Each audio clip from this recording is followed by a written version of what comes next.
All right. Machiwa. Get the crystal balls here. What's going on there?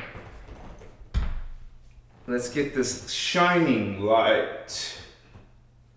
Machiwa. Looks like that might be falling apart there. Should be okay.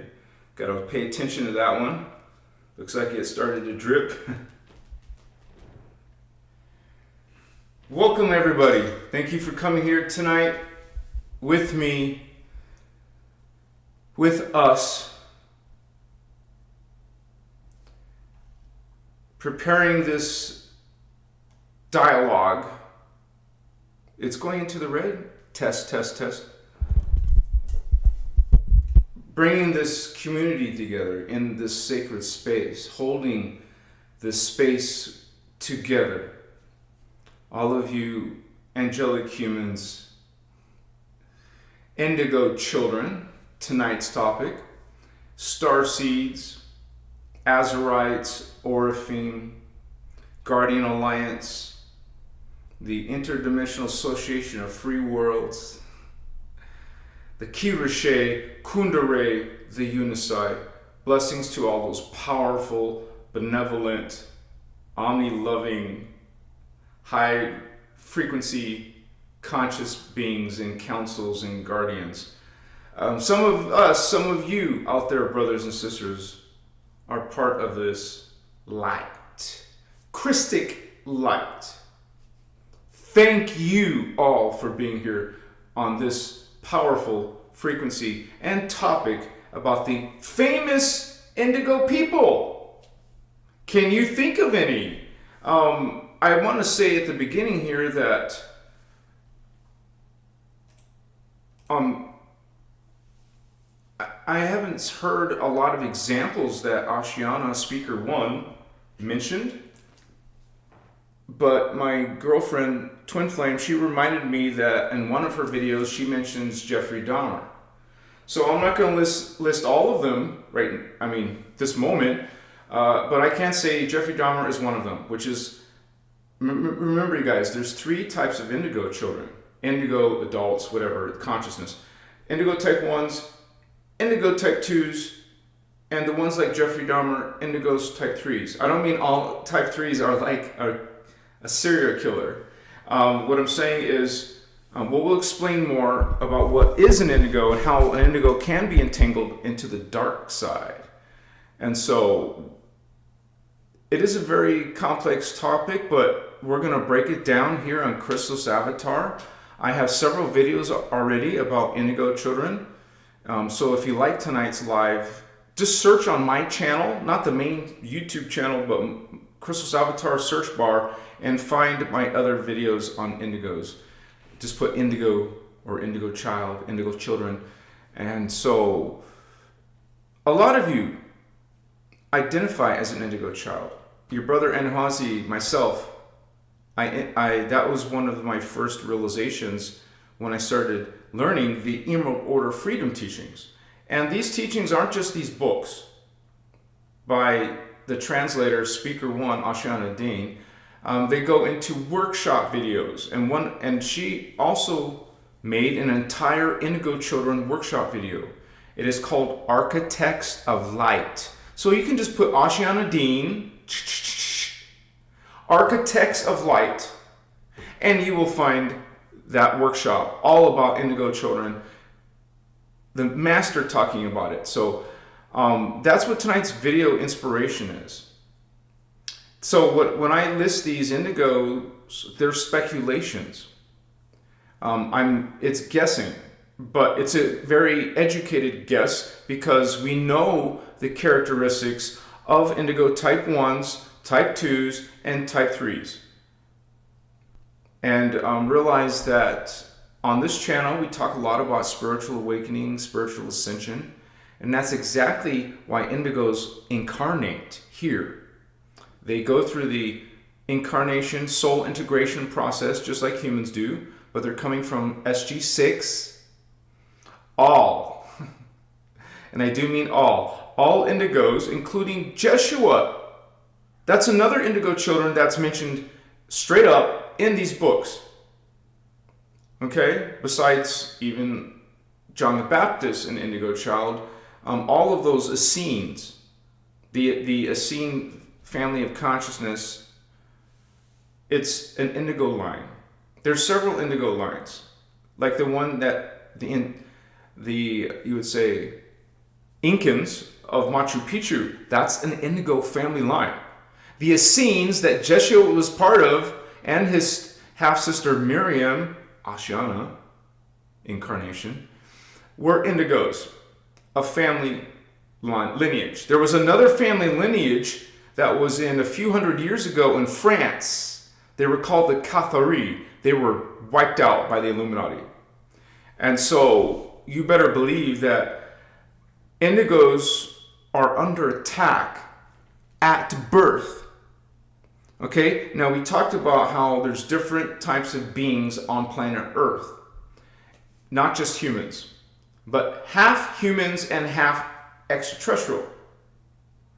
So they're part human, they can even look like us because they're part human.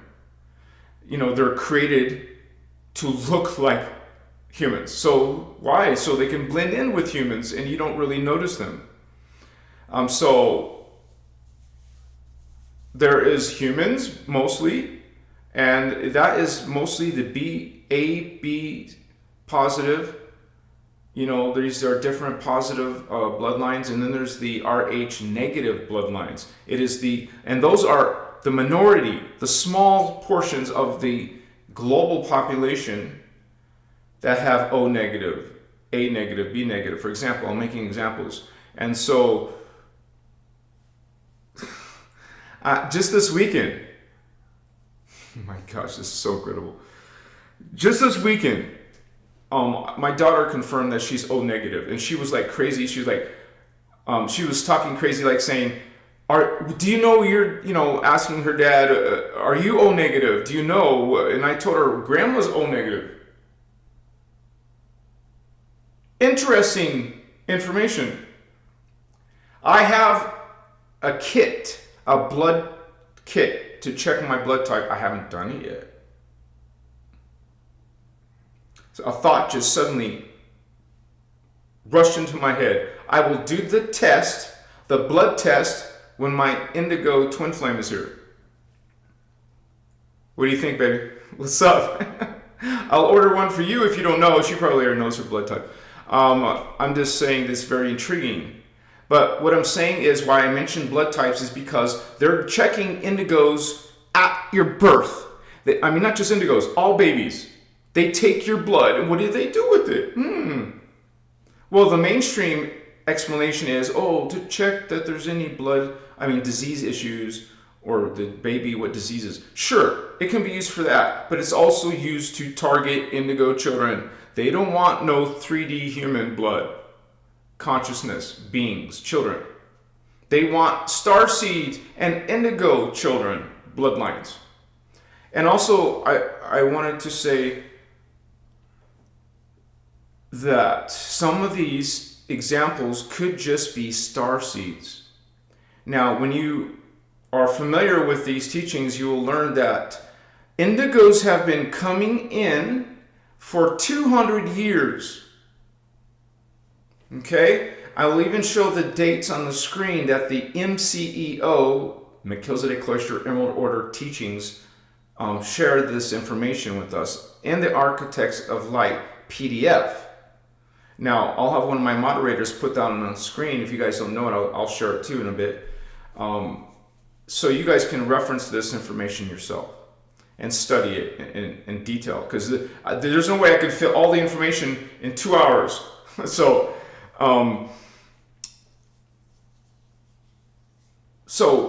there is... this is going to be, like I said, me and my twin flames guesses. And I want you guys to write in the comments who you think are indigos. And we can start talking about them, but I just want to see all kinds of ideas. And yes, we can feel if that person is an indigo type 3. An indigo type 3 has 2 souls in one body. It's an agreement, a guardian agreement. And the Nephilim, Anunnaki, agreed to it, asked for it. It's a healing host matrix. It's a bioregenesis healing matrix. It's called a host matrix. And that's exactly what an Indigo Type 3 is. That's not the only type, but it's one of the familiar types nowadays, happening now in modern times. Being born with two souls. One is the angelic Oraphim Indigo child. And we use the word Oraphim with Indigo because it's coming through that bloodline. Oraphim, Indigo, coming to Sirius B. Sorry. So they're coming to Sirius B before they come to Earth. And it's the same case with Jesus, Jeshua, Sananda, one of the most famous Indigo children. He also, just like all of you who are Indigos, you're coming through SG6, baby, to Earth. And so you'll hear Ashana say that. You'll see in the Architects of Light explain that, and you'll see the Voyagers book explain that. There's no exception. Indigos come through that gate for a reason. They're coming through that bloodline specifically. And so this is a positive hybrid on planet Earth. You have human population. You have some that are Indigo. I'm sorry. I want to say human plus Anunnaki. So that's two types of beings on Earth. Then there's Indigo plus reptilians. And then there's unique races. I'll just put them in one category. The Illuminati bloodlines, which are not the same as Anunnaki, human, reptilian, but they can be Anunnaki, but these are mostly mixed with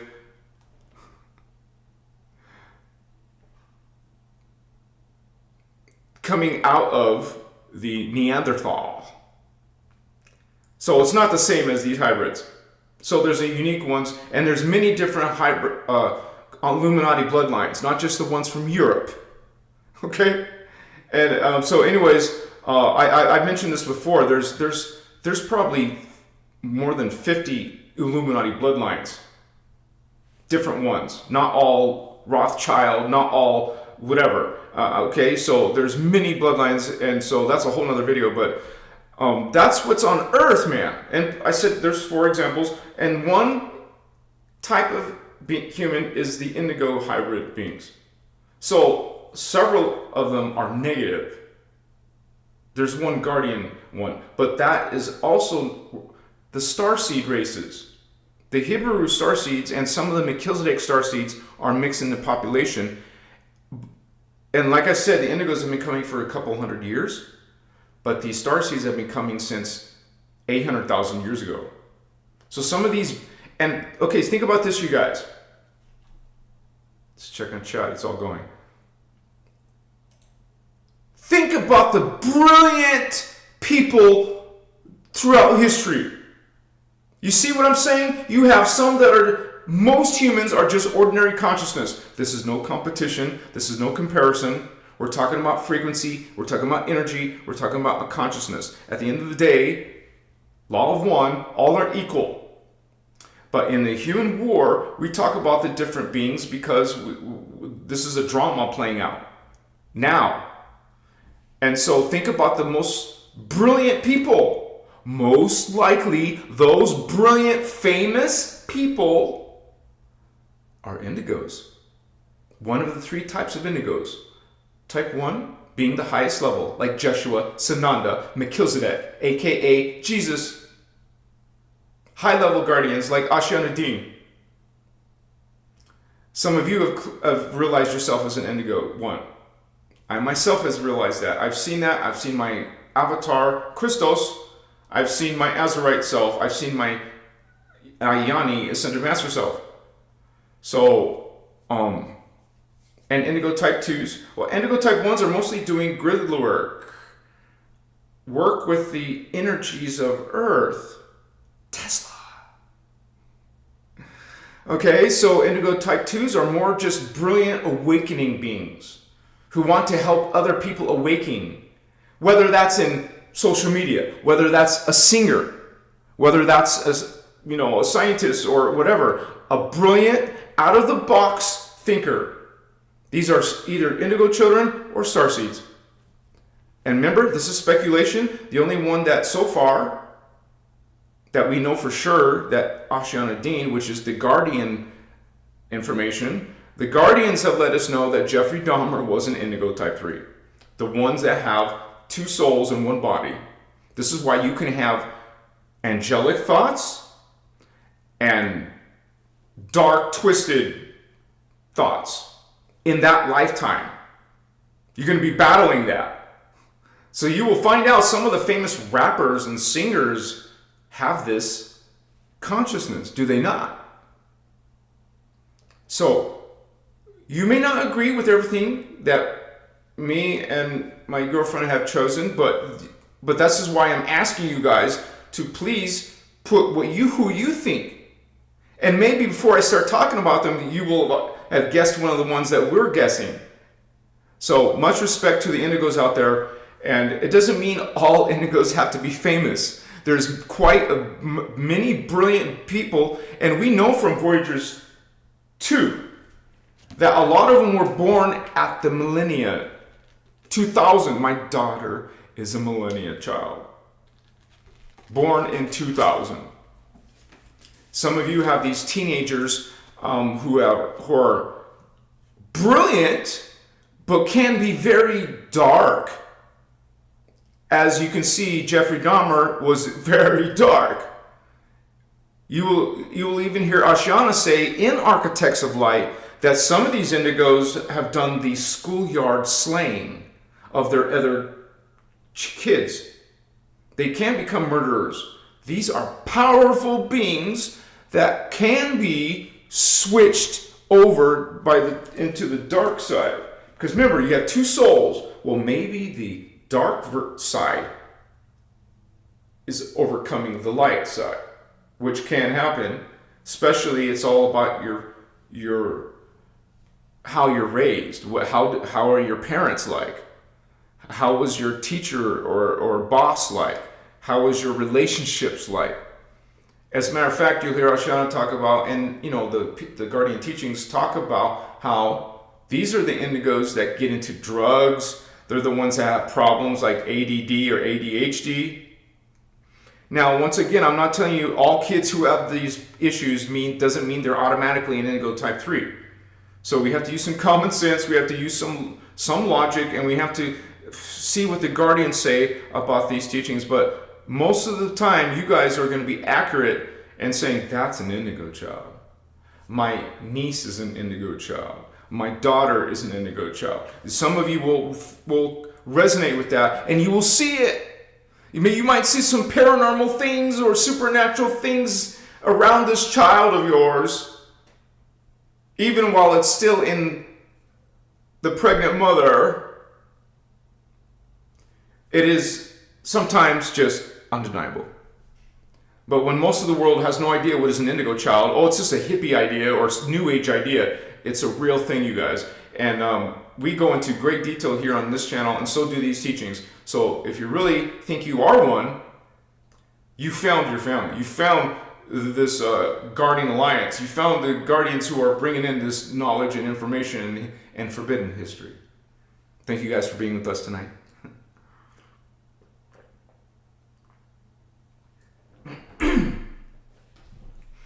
Now, generally speaking, it is the Indigo Type 3s that can be negative. The Indigo Type 2s, you're not going to see that. Or Indigo Type 1s. They only have one soul in the body.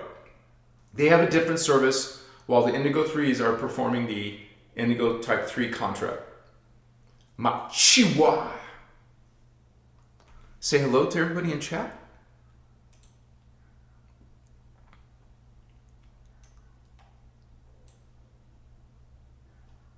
I did kind of sneak out Nikolai Tesla, right? Indigo Type 1, baby! I will get to him, but just realize that Tesla is known to not only wanting to bring in free energy, he was also known to be contacting aliens from the planets of our solar system. Don't believe me? Look it up. Machiwa. No wonder he was, suddenly dead and Also, all his research was stolen? Okay. Sir Madison, brother, our first moderator tonight. Woohoo! My Chihuahua family. Good to see you, brother. Yeah, another Indigo child. Christos mission. Woohoo! What's up, Holy One? Another Indigo child for sure. Thank you for being here, Christos mission. Also, thanks to both of you guys for being lifetime members, or I mean, yearly members. Much respect to all of your support. Thank you guys. Sandra, payment in the house. Machiwa all, she says. Stephen Oswald, Machiwa Holy Ones. Good to see you, brother. Major Chana 9183 off the RIP. Thank you for being here, Holy One. We got Leonardo Luna 0295 Omni Christos Love. Powerful frequency. Thank you, Familia. I know how's he, dude. Let's do this. Yeah, brother. What's up, man? Greetings, Familia. Jasna Didic 1208. Woohoo! Hello, Star Sister. So happy to see you. Jazzy Jazz. Jennifer Alvarez. Hello, everyone. Omni love to you, sister. Good to have you with us. Celine. Woohoo! Now, I believe she was here last week and I was interviewing someone. I couldn't see chat. But Celine is back, you guys. Home safely. Lots of stories and pictures to share. Thank you for being here, Sister Celine. Eternal Monkey 2. Let's go! Oh, wow. I'm way behind, right, you guys? I'm sorry. Helena says, Machiwa to all ninja, Star Warriors of Light. Thank you for this live transmission. Thank you, Helena, for your presence, sister, and all those amazing positive vibes. Yeah. And let me see. Kirsten Lev in the house. We got some heavy hitters entering tonight's frequency. Glad to have you guys. Oh, thank you for sharing. Giannis? I'm confused. Okay. Crystal's mission and... Wait, what's going on, you guys? I won't question it. I'll find out at the end of the show. I don't know what that is.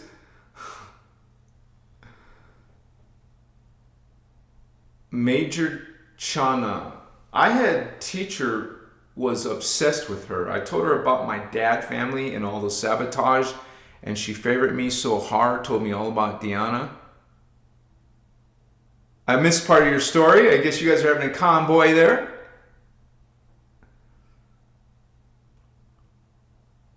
Dispeller of darkness. Indigo type 1s and 2s are not infallible to trauma. That comes with earthly incarnation, however. You're right, Holy One, and that's true. They're not infallible. Just realize they're not going to have as many of the problems that an Indigo type 3 will have. And so, just like I said before, Indigos are definitely targeted. Just like they have done throughout history. You will see actually in Voyagers 2, there's a whole chapter on where they came in to try to influence or kill the Indigo Children and stop the CDT plate transmissions from coming in. Like trying to shut up Ashana Dean, trying to close her down. And we already lost Speaker 2. And we don't know where is Speaker 3 really. So they have been very successful in shutting down Indigos throughout history. And so it is my belief that, well, it's not just my belief, you hear it in the Secret Space Program, that some of these, well, even Ashana, she said that some of these Indigos actually are born with blue skin. Now, maybe that fades away in a few months, but when those are born, those are the ones generally who disappear. And so, and then they get caught up in these SSP MyLab programs because they want super psychic kids like Indigos and Starseeds. So they find out those by their blood types. This is science, man. They find this stuff out. They know about aliens. They know about hybrid beings. They have the resources for this. They have the tech. They have the money. They have the resources and connections with some of these alien races. So let's go into it. Not in a specific order exactly.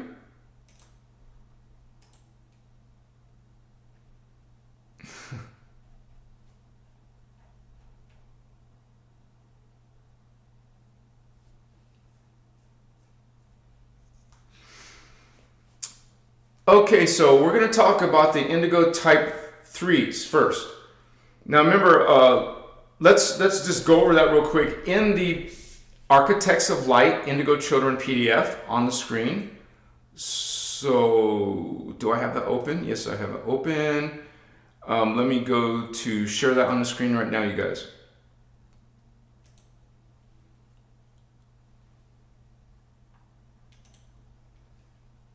So,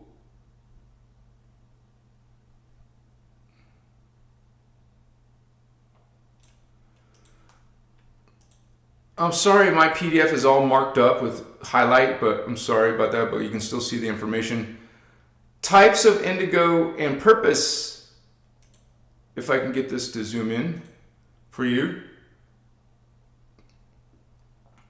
I don't know why, but it's really slow for me, but there are three primary, I don't like this highlighting. Let me remove it just for myself. There are three primary types of indigo children, each with different version of the Orifeme, remember, Orifeme indigo genetic code, and each serving different purpose. So there's three types of indigos. So they serve a different purpose within the present evolutionary experiment that we're currently in called human seeding 3. This is what it's referring to, human seeding 3. Okay, so the first one, Indigo Type 3s, is which I'm going to talk about. It's the most common type of indigo child, you know, indigo adults too, because the indigo children grow up, presently incarnated on Earth. Type 3 indigos began birthing in very small numbers about 200 years ago. There are about 2,500,000 indigo receptives, and notice that, let me see if it says on the copyright. This is 2000, man. This is 25-year-old information. So surely there has been more births since this 2 million indigos, 2.5 million indigos recessives incarnated now. So it's obviously going to be a little bit bigger than this. Many adult and childbearing age. They have Palladorian birthing contracts. That's in second universe, dimensions 4, 5, and 6. That's also called a soul contract because that's the soul level. So they make these soul level contracts called Palladorian birthing contracts before they come in. That means they have already contacted your mother's soul and your father's soul and made this agreement to come and have them birth you. Sorry, I'm looking for tissue here. So, another 15,000, which isn't much compared to 2,500,000, but 15 more indigo recessives are scheduled between here, which is exactly where my daughter was born. And she has this type of traits. Bless her, I love her. I even talked to her about this. So she can have at least that information, because she's not going to get it from her Christian family, this information, for sure. And this is why I even feel it as a responsibility. You have an indigo birthing contract, it's a responsibility. And the best thing possible is if you are with your indigo twin flame and bring in these children, it is a sacred honor, man. It may not, it may be challenging if it's an Indigo Type 3, but you agreed to this challenge. You knew what you're getting into, in other words. To parent more Type 3 Indigos in years to come. So we have, maybe 700,000. Maybe we have up to 3 million indigo recessives. But when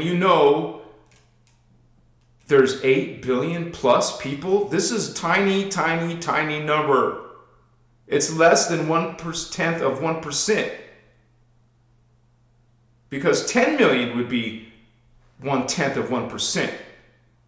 So this is like 0.003% of 8 billion humans. It's not very many indigos on the whole planet, man. Indigo Type 3s. Okay, it said 3 primary types. The second type is Indigo Type-1. 2, sorry. Now this one doesn't have a soul. They didn't talk about the soul yet, but it's the next most common, that means the next least common type of indigo child. Isolated numbers of Type 2 indigos birthed 75 to 100 years ago. So some of you could be in your 90s and be one of these Type 2 indigos. Most were in the 1950s. So if you're about 70s, like I just said. But you could be older. You could be older. But it gives you a rough idea about which one could you be. Are you coming in between this period? Or you could be, it could be anyone who's between 200 years old. Within this 200 years spectrum. So a lot of these, you could, Indigo Type 3s could have been born basically any time. Since 200 years ago. These are up to 100 years ago. 1925. Somewhere like that. Early 1900s. Maybe your grandma, great-grandma, whatever. Were they spiritual? Were they supposedly psychic? Those are red flags right there. Positive flags, green flags. Those are green flags that, hey, this could be an indigo. And the last one. Indigo Type 1s, they're the least common type of indigo. Most entered in the 60s and 70s. That's my spectrum. I think Ashiana was born in 63. That's also her spectrum. Doesn't mean you're automatically an Indigo Type 1. You just check your own spiritual journey, Holy Ones, and figure it out on yourself. But there's only 350, of us. That's insane, but it says 5,000 were scheduled between this time, including Jesus. You don't believe me? Let me show you in PDF. I wonder if I saved it, bookmarked it. Let me see. I didn't bookmark it. Okay.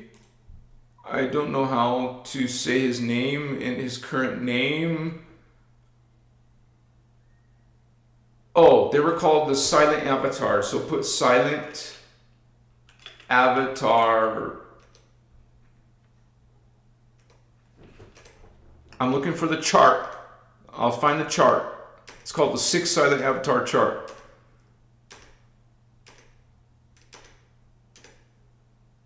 I found it. Okay, so this one shows between 2005 and 2007, 5,000 more Indigo Type 1. So let's look for that. 2005, 2007. 2005 to 2000. I keep looking at the wrong one. 2017. So this goes right in between there. Sananda Aben Javohi, 12th level avatar, working on strand 5, and he will be 33 in 2045 AD. That's if this timeline's still going, but these avatars were all scheduled to come in Indigo Type-1s. So, well, maybe not these ones, 7th level, 8th level avatar. But anyways, I don't want to get too distracted, but remember, they're not all limited to these time periods. There can be exceptions because, you know, Jeshua was an Indigo child, and that was 2,000 years ago. It doesn't fit any of these timelines. So it's not limited to the stellar activation cycle, but that's when indigos start coming in mostly. But you're going to have exceptions like Mozart, a long time ago, outside of these dates, okay? I'm just making that comment right now. So, but this is the drama that we're in, so they're talking about the drama. And they talk about another 150,000 indigos will incarnate because of the planetary protection agreement. And you can read this, you guys. There's a lot of information here. Indigo Type 3 is what we're going to show tonight right now. I mean, after I read this page about it. They're part of the Orifim, Indigo, and the Nephilim Anunnaki hybridization program, through which is called a host matrix, through which an ancient Nephilim, which is an Anunnaki plus a human from seeding 2, I believe it's Egyptian, or Atlantean. I believe it's Atlantean. So they took our DNA and mixed it with our Atlantean humans and created this earthling called Nephilim, which were giants, which wiped out human seeding. 1 or 2? I can't.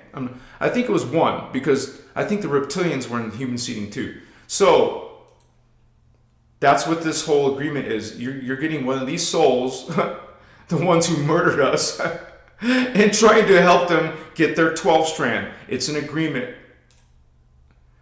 That's what you're struggling with.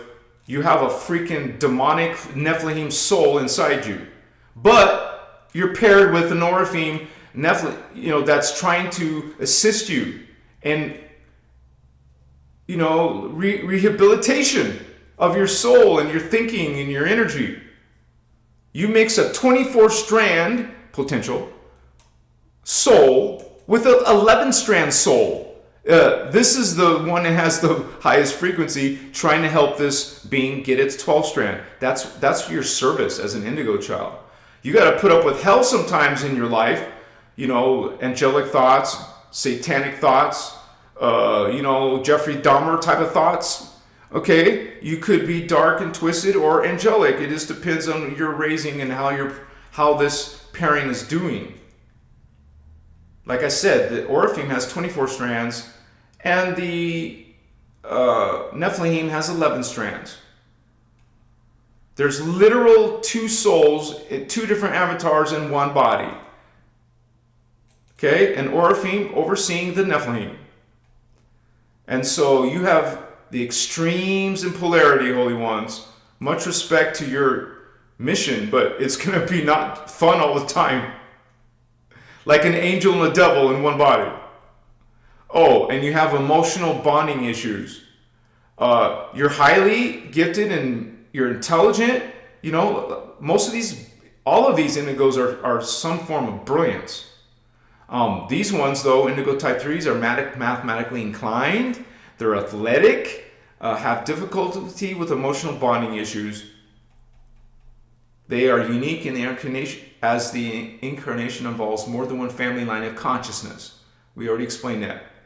And so you have a reverse DNA pattern. An 11-strand reverse Templar sun versus the Emerald sun or the one that the Orifim has. So we have, I'm trying to look at their qualities. Oh, the child from hell. You could be the child from hell, right? It may do a complete turnaround into nearly angelic, loving behavior. At times, it may seem as if the child has an evil twin that emerges, a dark side to the personality that is capable of extreme thoughtlessness and cruelty. So you can imagine a lot of these dark politicians, corrupted people who are just morbid and sick and twisted in their thinking, but very intelligent, they're probably an Indigo Type 3.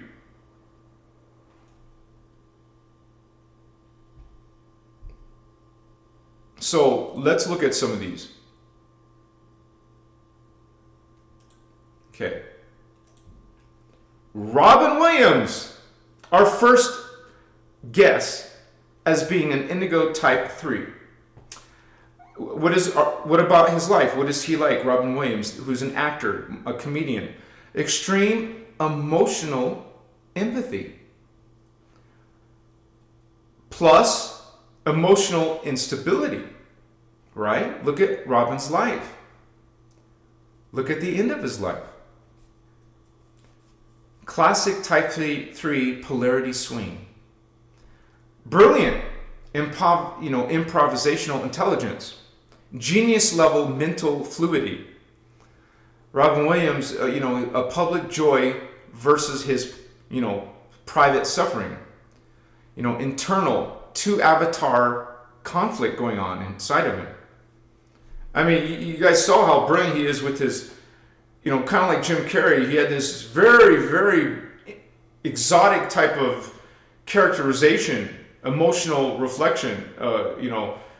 You can imagine these kind of guys definitely had some demons in their thoughts.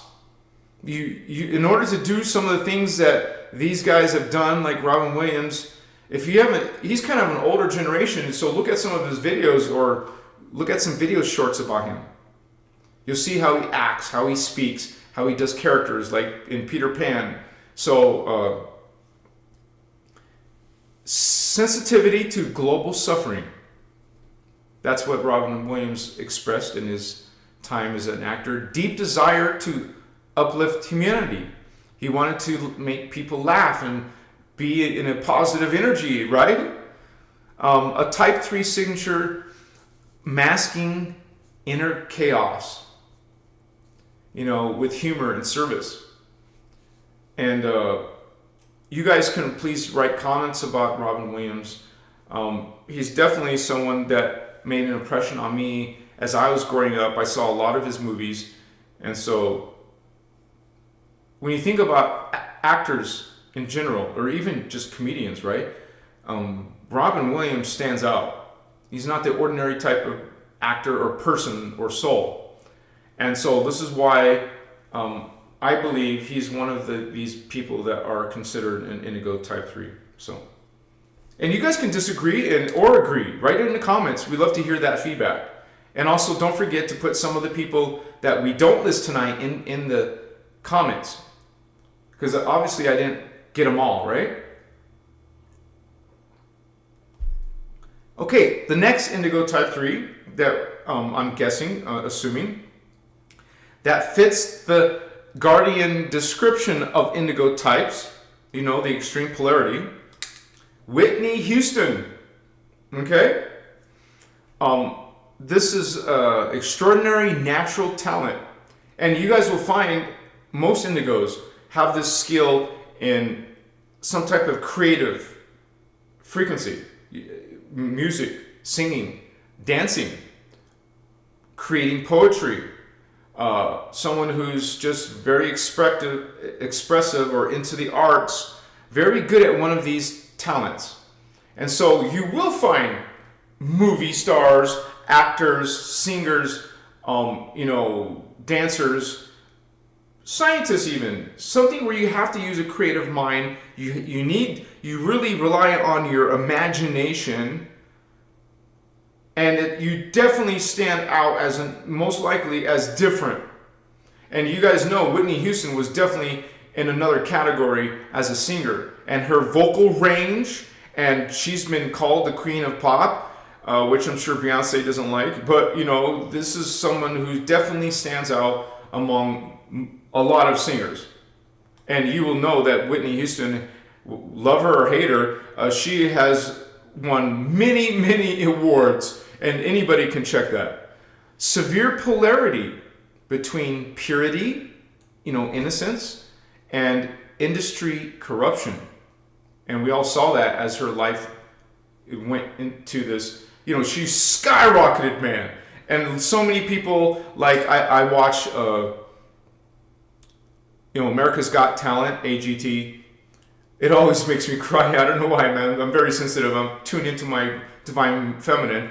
So I'm one of those guys who cry at sensitive movies. And AGT always makes me cry, dude. I confess, yes. Anyways, you'll see many people trying to sing Whitney Houston songs. It's very challenging, right? Extreme emotional vulnerability, which a lot of you Indigo Type 3s can relate to and see in the life of other famous Indigo Type 3s. Plus her dependency patterns. You know, she had a very abusive partners. She fell into the dependency of drugs. A lot of these people, and one that just popped in my head, Elvis Presley. Very interesting, that just came in my mind. So maybe Elvis Presley was one of these indigos. Industry pressure amplified, you know, Whitney Houston's Type 3 instability. And think about this, because we were talking about that in my interview with Ismael Perez and also Brian. We were talking about how these children are targeted in like GATE programs when they're young.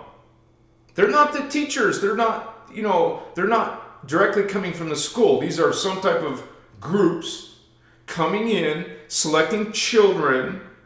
And they bring these children, they raise these children, they guide these children to working now on the dark side. They don't want these kids working, and they don't want these kids awakening to who they truly are.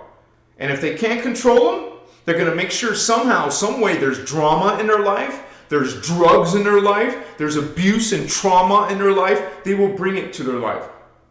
You better believe these famous people have met all kinds of people, like, you know, from good to very, very dark. And we know that these celebrities, these famous people, rich, famous people, get involved in the dark, twisted, underground scene.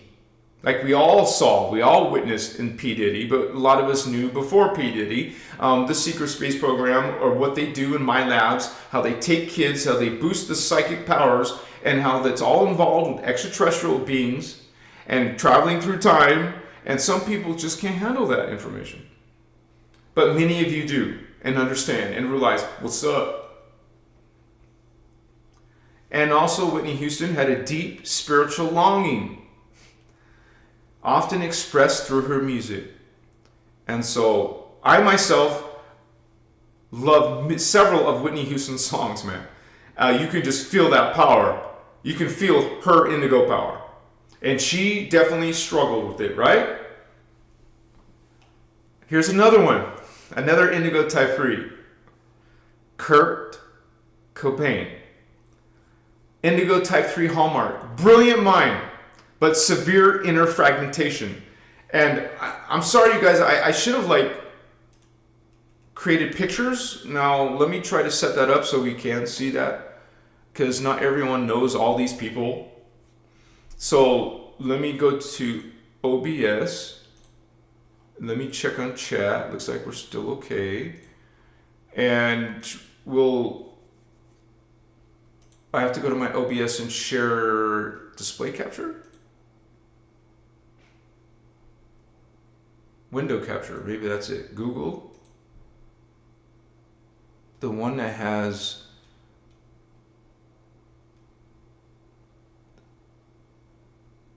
okay, I'll find it, you guys. Thanks for your patience. Oh man, I don't think it lets me.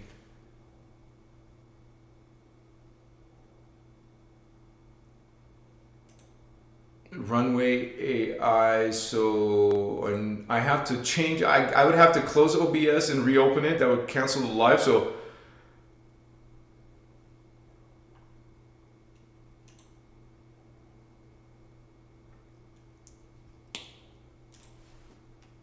I think I solved it. So give me 1 second here.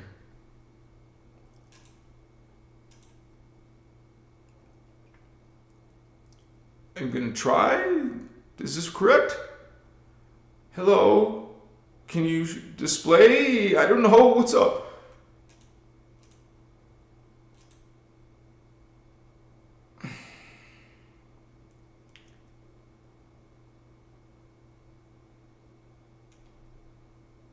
I wish there was a way to refresh, right? Oh, it's showing OBS. I mean, it's showing my Opera window, so I'm gonna use that to do it here. I didn't want to use Opera browser. Shit. Shoot. I didn't want to use I can still use Google though. Just using the Opera browser. That's the only way I fix my problem while I'm on the live, so okay. So, oh, I'm already sitting here with this window open to you guys, right? Let me make sure. I'll push F5 on my, to refresh the screen to confirm that.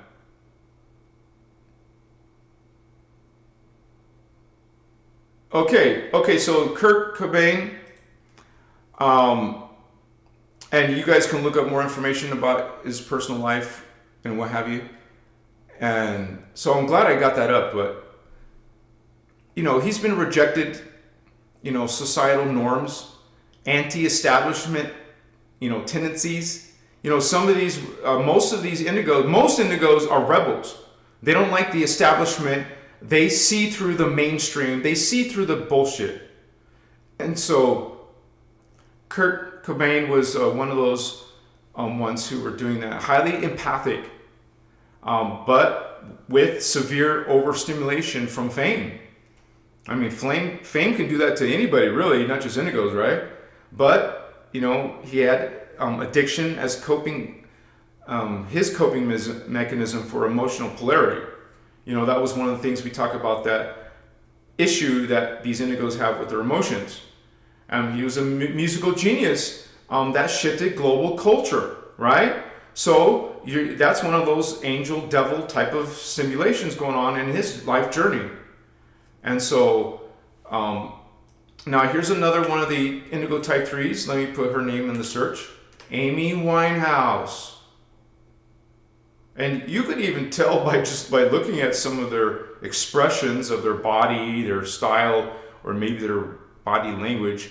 But this is one of the ones that, remember, my twin flame, she thought of some of these and I thought of some of the other ones. But Amy's hyper gifted.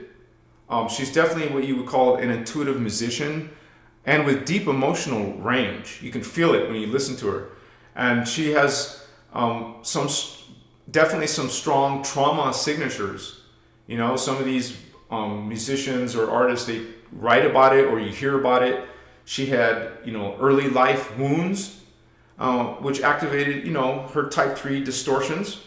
And so she's known to have these rapid swings between her brilliance and this self-destructive behavior. And this is something that you will see in a lot of indigos. They're destroying, they go into this chaos mode instead of the angelic connection that they have. In other words, the negative aspect, the Nephilim aspect, is winning over the Oraphim indigo aspect.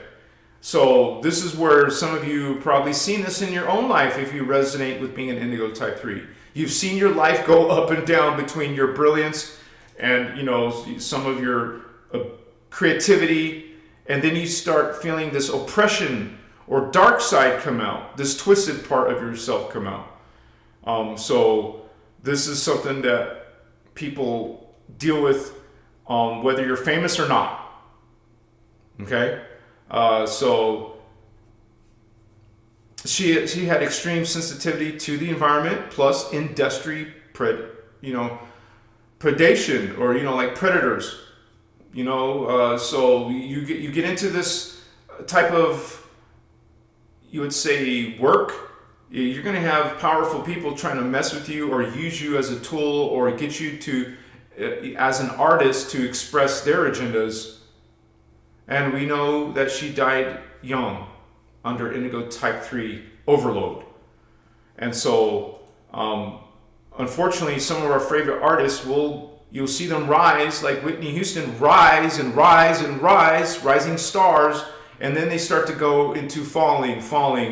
It's overcoming, being overrun by the dark side. And I just want to explain that for a second.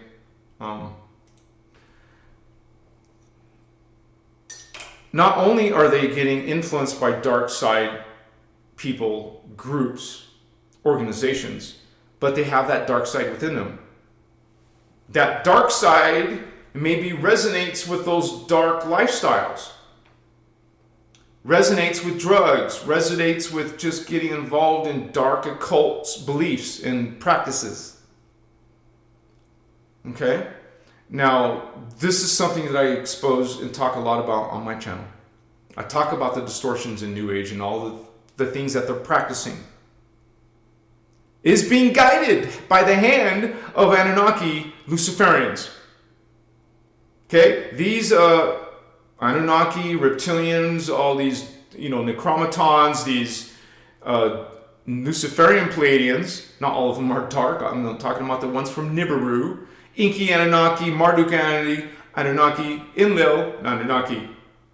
These are all beings, races of beings that are influencing humans, hybrids, influencing indigo children, influencing starseeds, getting them on the other side.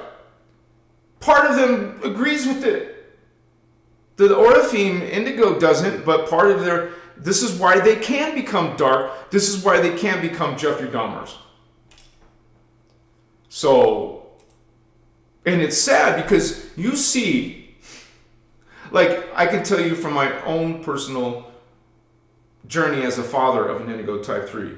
I had to witness my daughter, bless her. You guys don't know who she is, this is just something I can share with you from personal experience, that I got to see all the people that she was listening to in music, idolizing in music.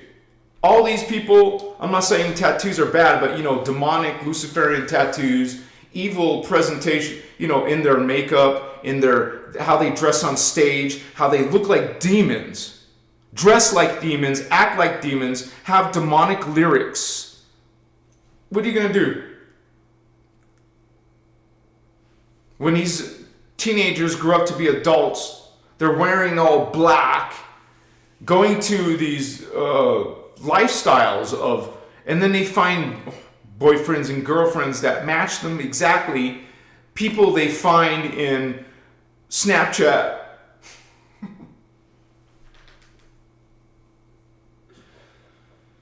or wherever, TikTok, Instagram, dating sites. I'm sure some of you parents can definitely have experiences in that. So we're talking big forces on Earth that are working on these kids since they're born. Since you take them to kindergarten, if you're not homeschooling or home birthing, they got a connection to your kid. They got some influence on your kid. Starting very early, that brainwashing starts. And then you get these talented kids, talented indigo children, some of them are being pulled to the dark side. And their host matrix healing is gone. That's sad because the Orifeme Indigo didn't accomplish their goal, and they're probably going to have to retry this again. Who wants to come back to Earth? I mean, those guardians know the frequency down here. Do you want to keep on coming down to this sewage? Because that's what's happened on Earth. Machiwa.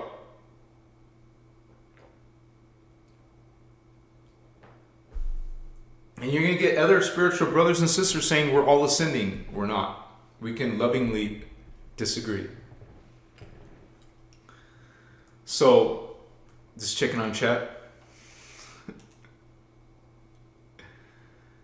And let me go down here. Viewer activity. We have one person that has donated. Marvin Calderon, God Warrior, LP 22. Woohoo! Thank you, says love you, brother. Christ within, inner Christos. Thank you so much for that donation, brother. Much respect. And those are powerful numbers. 999. Yes! Woohoo! You guys, I just want to say I survive off of your donations right now. And please, you guys, please support this work. Please help your brother Anahazi out. And I'm already brainstorming with my twin flame.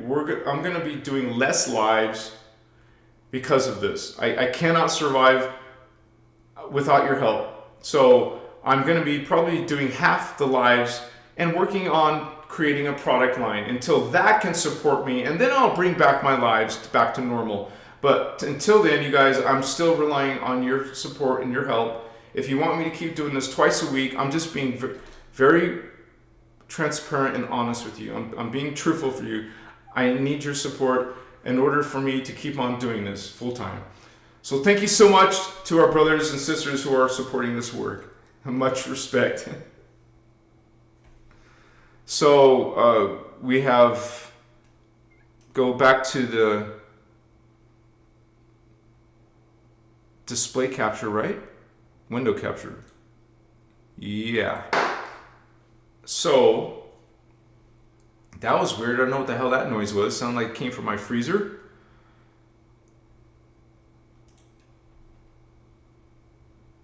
Wait a second. Celine! Mochiwa, sister! Thank you so much, Celine. Bless you, sister. Omni Crystal's love. Sacred Star fam. Another 999. Powerful number. I miss you, sister. We're going to do a Sedona 2, yes? And you guys, I will try to do that this week. I'm actually working on a sacred sexuality video, but I will also do the Sedona flyer and get a poll on who wants to come with us, so it'll better help us plan this event, which is probably going to happen in the spring, which is probably a good time to go to Sedona where it's really hot in the summer. So we want to go in the spring, you guys. So hit me up. Hit Giannis111 up. Wait, who is... Oh, I can't look at the beginning now. Christos, I don't know what happened to user X Playhost. You notice all this? You notice the trolls have stupid usernames like user. Their username is user.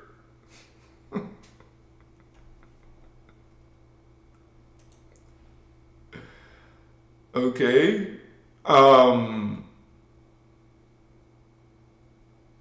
I don't see the reason why he was deleted, but I'm sure if he's spamming the chat, we're gonna end up, one of our moderators is gonna end up.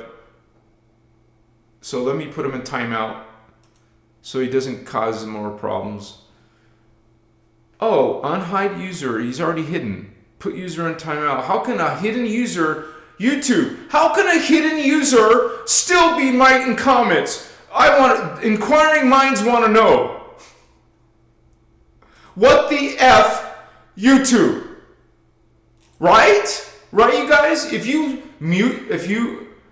Never mind. We'll just stop that energy right there. Leonardo Luna.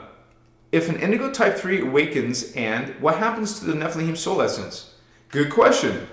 Remember what the soul agreement is. It's to heal the 11 strand to become a 12 strand. Any being who reaches 12 strands, you're now Christed. You're now a Christos avatar, and as soon as you get that 12 strand, that Nephilim can now ascend When before, it was stuck at 11 strands. All fallen angels are capped, hard capped. Technically, it's 11.5. They're hard capped at 11.5. They can't reach 12. You can't reach 12. It's not just me saying that. You'll hear Ashana talking about that. You can't leave the time matrix hologram field. You can't ascend out of the time matrix, out of the whole thing, right? Without a 12 strand. You come here. You have the strands.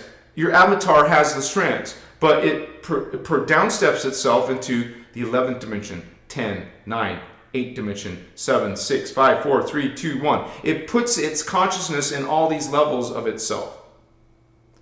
And the whole ascension process is these parts, these lower parts, returning through spiritual ascension, dimension after dimension after dimension, until you hit that 12th level.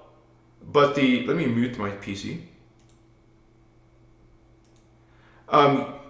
So these fallen angels are stuck at there's fallen angels who are 6-dimensional souls. There's 9th-dimensional oversoul, dark avatars. There's incarnates, but they can't go higher than 11.5. They're stuck at 11.5. They can't hit 12.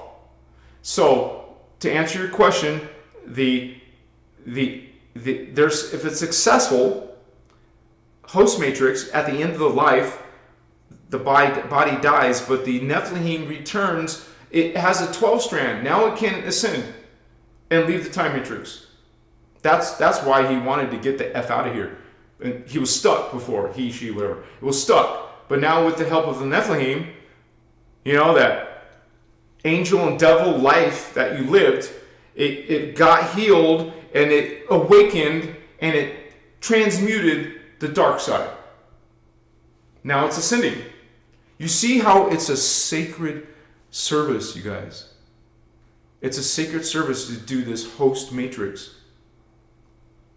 And Indigo Children are coming from Omni Love.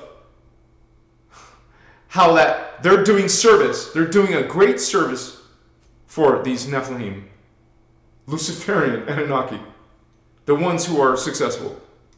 Good question.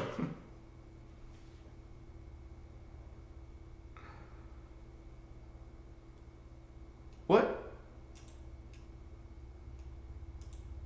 Okay. Helena getting lit? What's up, sister? I stopped getting lit on my lives. Maybe someday I'll do a live with you. Wow! Giannis 1111. Yes, Star Sister. Thank you so much, Star Sister.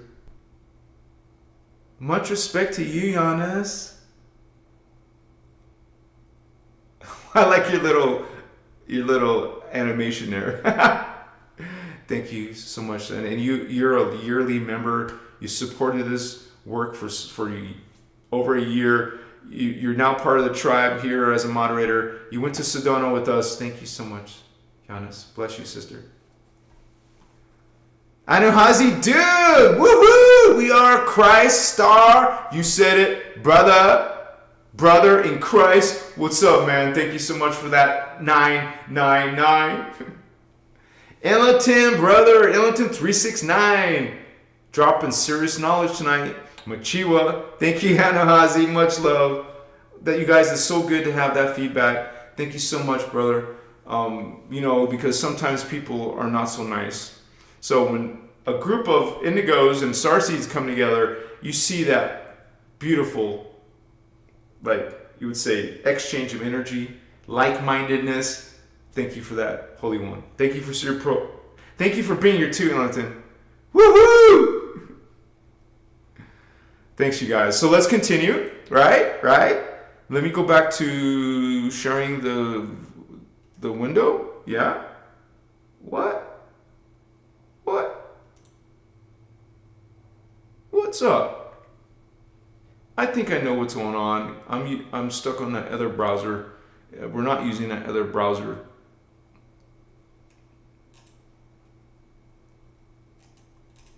Amy Winehouse. That's the one we just covered. Okay, so many of you guys know this next Indigo Type 3. Let me put them in search. Am I on the right window? Yeah. Heath Ledger. Another Indigo Type 3. I believe this is one of my girlfriend's ideas. So yeah, I'm sure some of you recognize him. He played, you remember, this is where he ended his life, right? So total energetic immersion into roles, you know, kind of like Indigo shape-shifting psyche. They really have to, like, there's this particular type of acting style where they get very, very immersed in their role. And what is an actor like that doing? It's truly bringing on, shape-shifting into another personality. That's the skill. That's actually, they're actually playing with some distorted energy to do that role, are they not? But Heath Ledger, he's got a strong polarity imprint. You know, light, gentle, off camera, you know, if you've seen him behind the scenes, versus the dark character absorption that he does in his roles, like the Joker.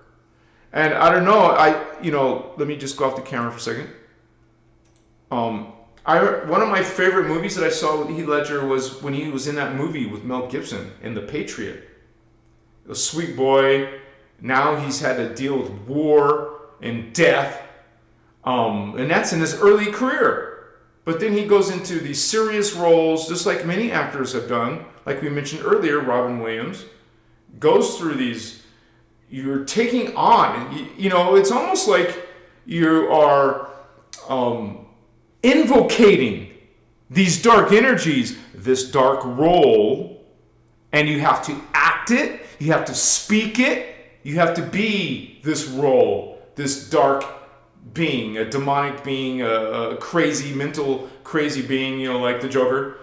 So they're being believable, but they're really, really getting into that role. So let me see. And let me see.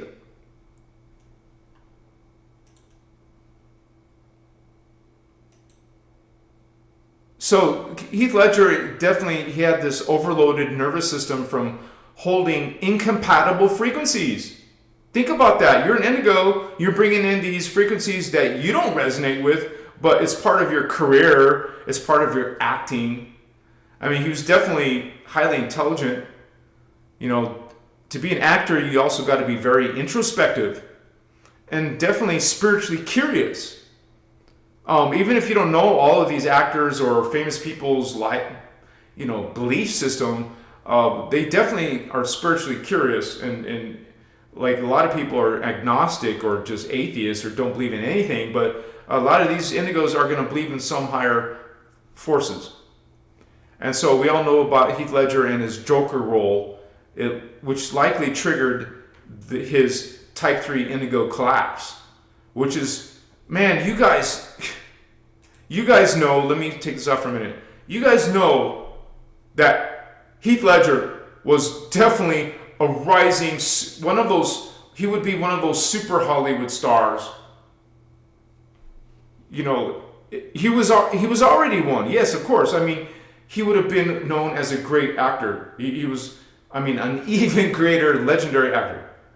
And so a lot of people look back at him, and even if they don't have this spiritual perspective, they could see that he definitely was going through something. And oh my gosh, I just thought of someone else. What's his name? The guy that played in the young teenage kid who was in the Transformer movies. What was his name? I just have this feeling that he might have been an indigo child. Because you see, even Britney Spears, you see how they were groomed since Disney days, like Britney, groomed, and then they have this, they skyrocket, and then something happens where they're freaking, looks like they're going crazy.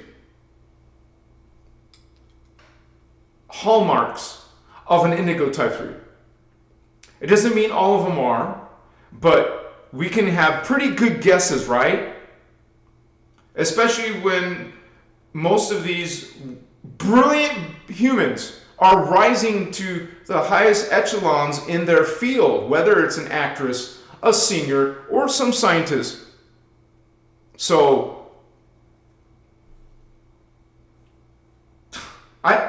I don't know how this is going to sound to people, but the people who make the most influences on planet Earth are some of these hybrids.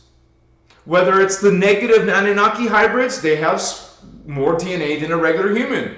A reptilian human hybrid has more DNA than a regular human. An indigo child and starseeds have more DNA than a regular human. Remember, we're not about inequality. We're about how much frequency is in that vessel. So it's these hybrid alien human beings, positive or negative, who are the ones that are taking humanity to higher levels, whether that's good or bad. I mean, or positive, good or positive. And we know from the history that the bad side is winning. They're in power of money. They're in power of these Hollywood narratives, these spiritual belief narratives. Okay, a lot of people will disagree and say, "Oh no, the light is winning." I still stand in my conviction and believe the dark side is winning, but it doesn't mean people can't ascend. People are still awakening. People are still ascending. Machiwa. It just means it's harder when they are still in power. There's probably definitely a military war in the background. There's things happen. Wow, that felt good. There's things happening in the background that just becomes conspiracy theories that you have to find out within your own inner Christos. Some discernment on what's really going on. Will there be a World War III?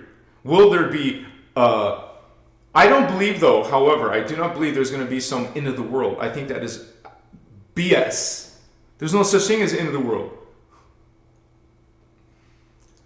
Technically, you could destroy a planet, and that planet will fall into phantom. But there's 3 levels of every planet. Earth is in dimension 1. Earth timeline. Earth is also in dimension 2 timeline, and Earth is also in dimension 3 timeline. Let's say they blew up our dimension 3 planet Earth. These are still there in the lower hollow fields. And dimension 2 Earth is going to rise into dimension 3 eventually. It's the same thing with Armentana. D12 Armentana was destroyed. But Armentana still exists in D11 and D10. So, time travel is just a matter of using portals and stargates and Merkaba fields. You still can go to a different level of Earth. So, I think we're almost done with the Indigo Type 3s, but let me go down the list. And we might not have finished this one, but let me put that window back on.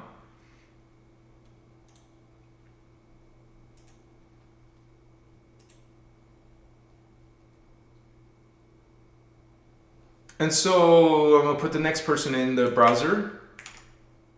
Now, some of you may disagree at first, but let me finish the explanation of this next person. Kanye West. Indigo Type 3 polarity going on in this rapper. So, like I said, you can agree or disagree, but let's talk about him for a moment. Genius level creativity, whether you're into that kind of music or not. But he also has extreme bipolar polarity, which is textbook Indigo 3 oscillation, right? So he's a visionary, thinking, paired with his emotional volatility. Typical Indigo lifestyle. Now, he speaks truth impulsively, and battles between mission impulse and shadow imprint.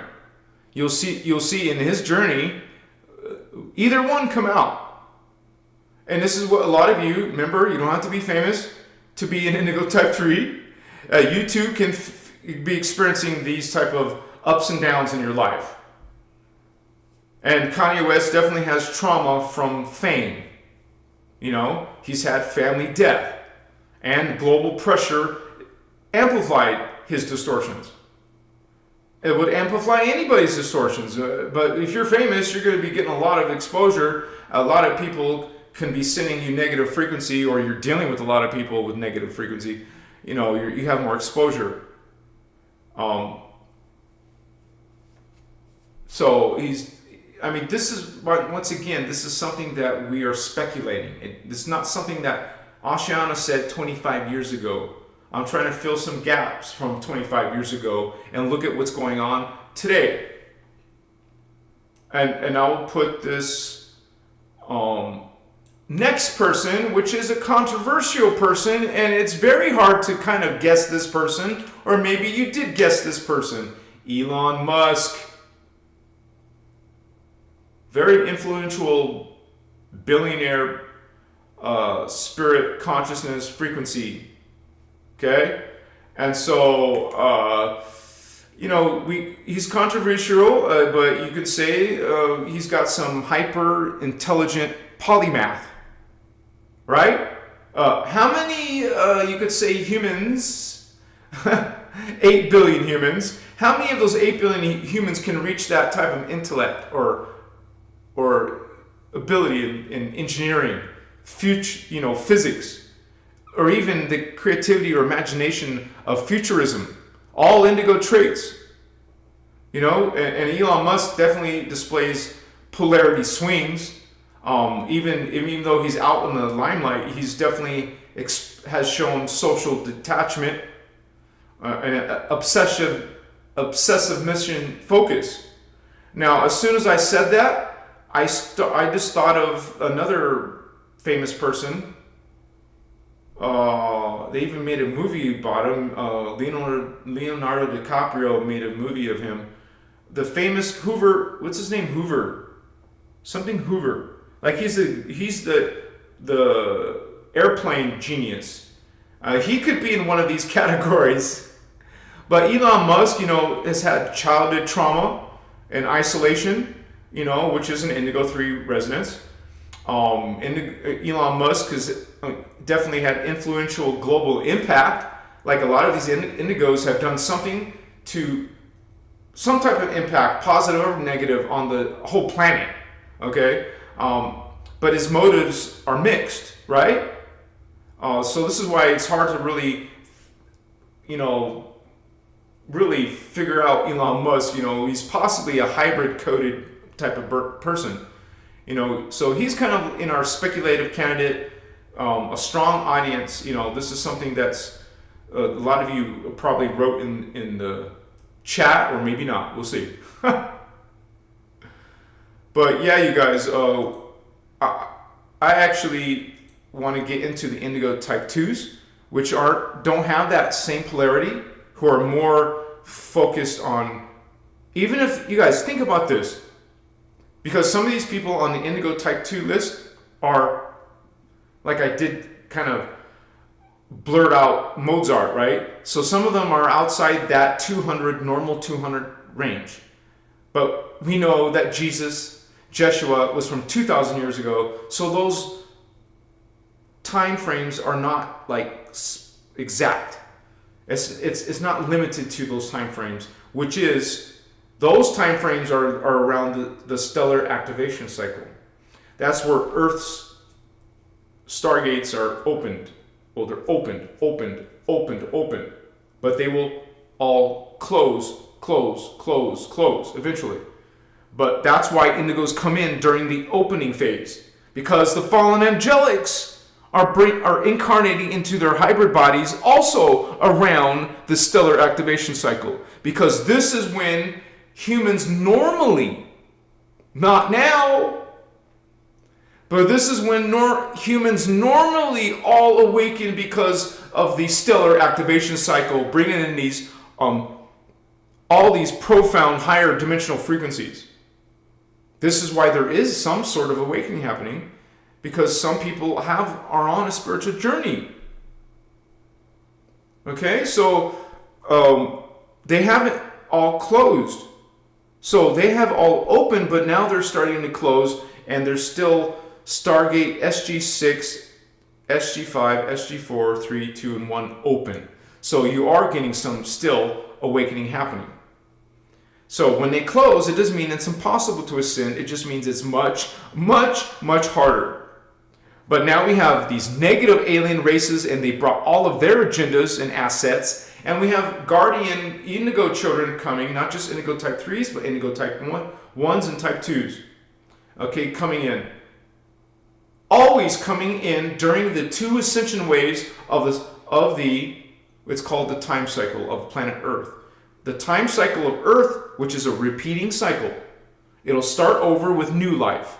Go to the end, start over with new life. Well, that whole cycle is 26,556 years. See? There's an ascension cycle at the beginning, and there's an ascension cycle at the end. We're around the second ascension cycle. And so there was a whole bunch of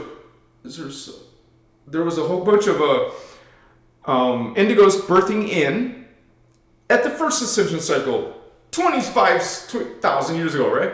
But now there's this ascension cycle. This is why we have a bunch of ET activity, good or positive.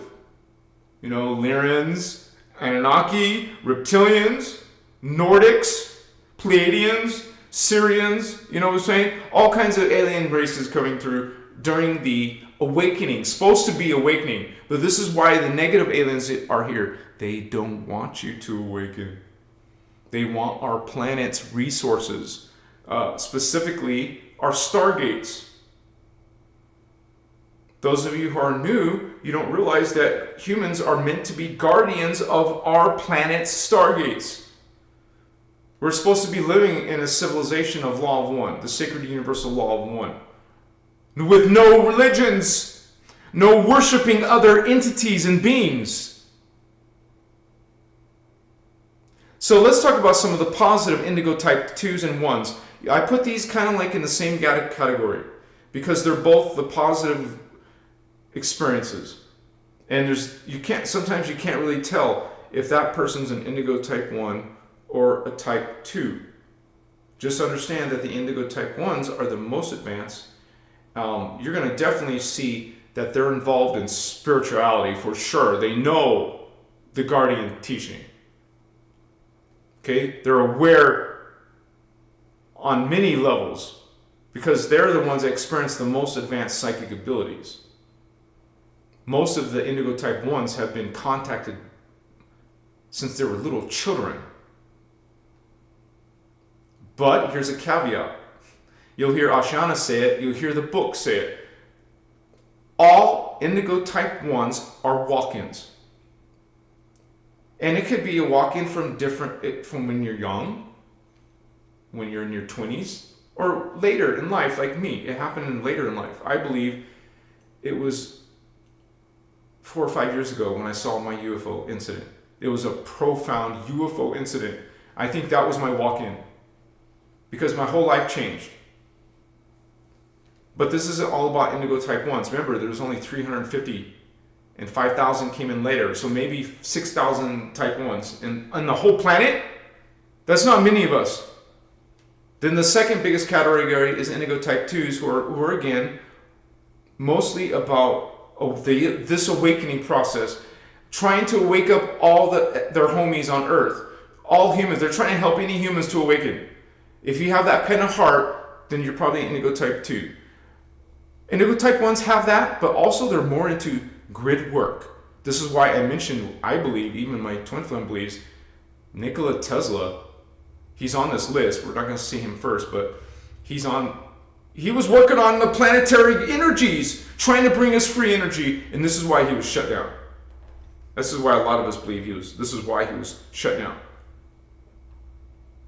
So let me bring the browser back up, but just let me check on chat again, you guys.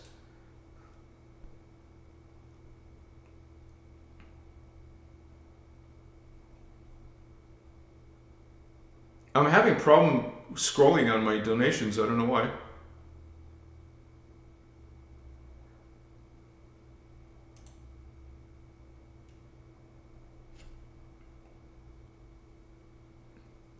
And thank you so much. You guys, a lot of you are so brilliant. You're so wise. A lot of you know this knowledge. You're awesome, beautiful, and helping a lot of people. So you guys know that you're dropping codes. All of you in chat making comments, you are also dropping codes. Thank you for holding space with us, all of you. So let me go to that window. We just talked about Kanye West.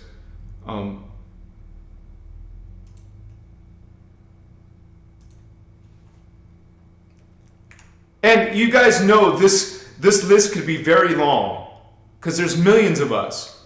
And that's just mostly just American people. Obviously, every nation's going to have some type of indigos in their family. I mean, my girlfriend is from another country, so, you know, the indigos are around the world. So let me, I'm trying to go back to my list that I wrote down. Okay, so this is one of my girlfriend's ideas, and I agree with her. This is why I'm putting on tonight. This is either an Indigo Type-1 or Indigo Type-2, and let me put her in the window. Hello, okay. Princess Diana. You notice that a lot of these famous indigos were murdered?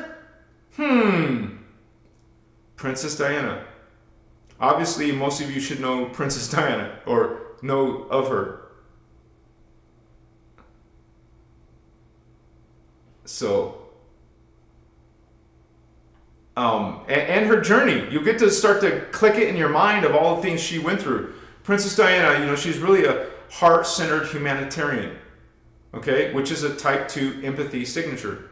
You saw the qualities of Type 2s earlier. Princess Diana, she was a strong intuition. She could feel that her life was endangered, for example. You know, she was full of compassion. And she had this like desire to heal the collective wounds. So you could tell she basically rejected the elite systems. And she followed her own inner guidance. And so she was very loved, you guys, around the world. She had this magnetism. And it was her like emotional sensitivity, you know, typical of an indigo service contracts. Indigos come to this hellish realm. They know what they're getting into, but they love so much that they want to help some of us heal. They come to Earth to make a difference, to make a healing. And so this is what she was about. But she fell out of place in royal structures. So she had this like indigo mismatch in her journey. And we know how her journey ended. Bless Princess Diana, whether you believe she's an indigo or not. You know she was definitely a loving, compassionate person. And so, now the next person I'm going to list, which, let me make sure this is showing on the live stream. Let me refresh the window. It's still showing Kurt Cobain on my window. Take a drink real quick. Hydrate yourself. Okay, it's working. All right. Here's the next person. Now, this person you also may disagree. So since you may disagree, let's talk about him. Another twin flame. I mean, this is another one my twin flame suggested. Michael Jackson. Love him or hate him. Whatever ideas you think. What did I tell you? What did they do with indigos? They attack indigos. They bring problems to indigos speaking out. They will kill you. Another example of a person that was killed. Right? So, like I said, love him or hate him, Michael was a musical genius, man. You know, we talked about earlier how these indigos are way outside the box of most people. They will stand on their own level, right? And he had this like multi-dimensional creativity. Just like we had the other indigo, Whitney Houston, who was called the Queen of Pop, Michael Jackson was the King of Pop. Okay, so he was on another level with his music, with his creativity, with his, powerful talent. And people misunderstood him. He had this deep empathy for children, but he was attacked for that. They twisted that on purpose. He had this deep empathy for animals. You saw Michael Jackson. He had this monkey. He had all these different animals. And he cared about global suffering. Okay, so he had some trauma. A lot of you Indigos, type 3s, well, we're talking about type 2s now, but he did have trauma, because of his dad. But he soared out of that. Of course, his dad was helping him become his kids become talented, but he was just abusive. But Michael Jackson survived that trauma. Because of that, he had this public persecution, which worsened his sensitivity. You saw Michael go very, very sensitive. I remember seeing him in that interview with what's her name, Oprah Winfrey. Really hit him with hard questions. He's very sensitive. So a lot of 3D people, low vibe 3D people, are gonna see that as a weakness, as a negative thing, as something wrong with him. So just like most Indigos, we have these issues, we have these little things going on in our lives, but he definitely, you can believe that he had this psychic intuition and like a dream guided creativity. Definitely Michael Jackson has type 2 markers. Maybe you could say he had a type 3, but I don't see that. He wasn't that extreme in the darkness. You don't see that darkness coming out of him. So I believe he was an Indigo type 2. Some could say Indigo type 1, but I believe there would have to be an overwhelming spiritual, you would say, expression in his career. I didn't see that. So I keep him around an Indigo type 1. Remember, these are Indigo type 1s or Indigo type 2s. Now here's the next one. Make sure I'm in the correct window. I gotta close this window because it's keep messing me up. Here's the next person on the Indigo type 1, type 2 list. Prince. I'm not specifically targeting singers and movie stars. It just happens to be, when you think about some of these influential people, well, these categories are some of the most influential people. And once again, love them or hate them, you have to realize that he stood above. He got a lot of rewards and recognition in his own right. He was even, at the same time as Michael Jackson and Madonna and all that. I just said Madonna, but I don't want to go down that route. But not all of these are Indigos. Even if you love some person, singer, actor, if they're involved in some really dark crap, they could be one of these other hybrids. But Prince, he was hyper creative, definitely deeply spiritual. He talked about his experiences will blow your mind. He was very mystical in that way. And he was, he went up against the industry like Michael did. Oh, sorry about the noise in the background. Prince had to fight for his artistic sovereignty. You can easily watch some videos about what he had to deal with in the music industry. He was rejected. His exploitive music industry systems were very corrupt, from the producers, the lawyers, or whatever. But Prince was definitely some type of multidimensional thinker. Wasn't it interesting how he turned himself into a symbol instead of using his birth name or whatever, English letters or language? But he definitely put coded messages in his art, whether you thought it was negative or positive. He was known to do that. So Prince has a strong Indigo heart, fire, and definitely rebellion. What did I say earlier? Most of you Indigos, most of us Indigos are rebels. We don't go with the flow or the mainstream. We see something wrong with that, you sense something wrong with that. We go against corruption. And a lot of these artists came out against it. So I believe Prince definitely had a high frequency consciousness, behind his persona, but behind his incarnation here on Earth. So let me give you the next one on our list.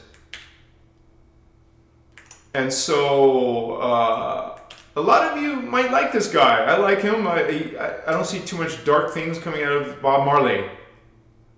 I used to love Bob. You guys think about that. Think about which artists you align with.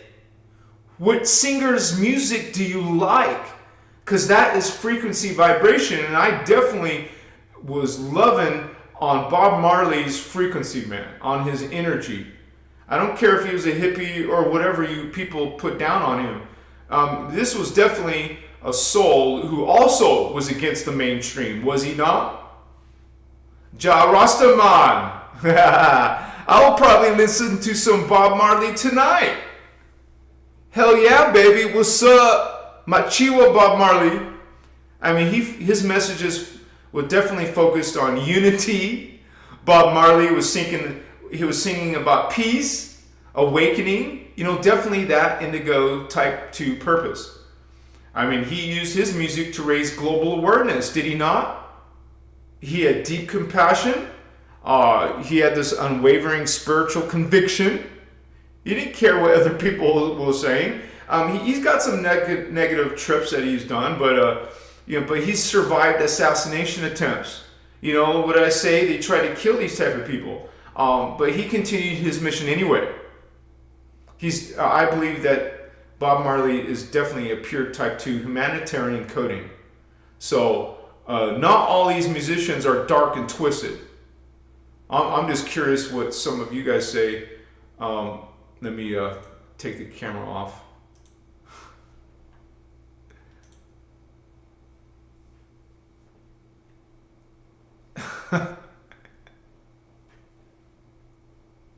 Oh, you guys are talking about Prince still? Yeah. Yeah, I told you guys you can disagree with my portrayals, my speculations.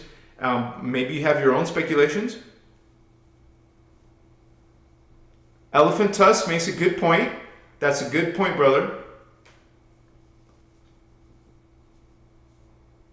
And so you guys just have discernment on your ideas.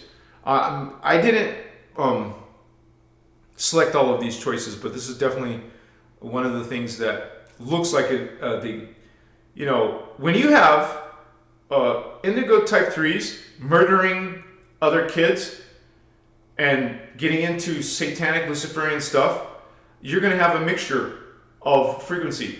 But that person, that murderer, was originally supposed to go through a healing matrix. And that could be the same thing with Prince, if you think he was an Indigo Type 3 versus an Indigo Type 2. But this one's also a very interesting character, that my twin flame suggested as well. And which I agree with, because he was exceptionally out of the ordinary. Let me put him next. After Bob Marley, we got Bruce Lee. Powerful person, man. Definitely a whole nother level. And you guys got to understand that martial arts comes from like, for example, the chakras, the power of the mastery of some of the chakras. And this Bruce Lee is an example of that mastery, for sure. And you're going to and guess what? He's another person that was murdered, killed, or however you want to call it. You piss off the elitists, you piss off the, Metatronic, Luciferian organizations and groups and CEOs and producers and directors, they're going to come after you. Because that's what their energy is all about. They don't like rising stars. And what did Bruce Lee do? He was talking about the distortions of what's in martial arts. And all the martial artists, masters, gurus, sifus, whatever you call them, they didn't like him exposing those old paradigms in martial arts. he was definitely someone that was attacked for his outspoken beliefs in that. So you got to consider that martial arts is definitely a spiritual discipline. It's an indigo mastery of sorts. I mean, I was into martial arts when I was a kid. I was into Aikido. I practiced Kempo. And yes, I also practiced Bruce Lee style, which is, what did he call this style again? Jeet Kune Do. So yeah, I was into Jeet Kune Do. I was reading his books and all that. I resonated with another indigo. He had something to offer the world, and I loved it. I loved Bruce Lee, man. And he taught consciousness, did he not? You know, you have to have some mastery over consciousness to be successful in martial arts like he was. He taught presence and self-perfection. And so, and you know, like I kind of got into before, he broke racial and cultural barriers. And that's why he was attacked. That's why he was one of those spiritual warriors coming down, bringing in that high discipline, plus that self-awareness, is definitely a type 1 or type 2 hybrid. So, and this is someone that my twin flame brought up, which I actually didn't know until I had to look into it. So let me put that on the screen. Our next indigo type 1 or 2, Julian Assange. Of course, you could get some people disagreeing, and that's okay. This is a friendly discussion. And I did tell you at the very beginning, this is not Ashiana or the Guardians telling you this, except for the Jeffrey Dahmer one. So, maybe some of you don't even know who this guy is, right?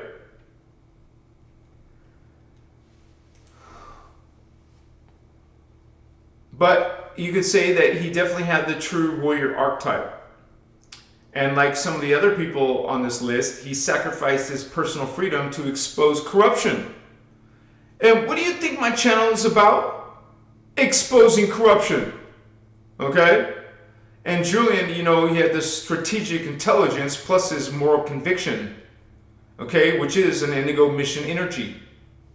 And he displays this emotional detachment typical of what you call the type 2 mental focus.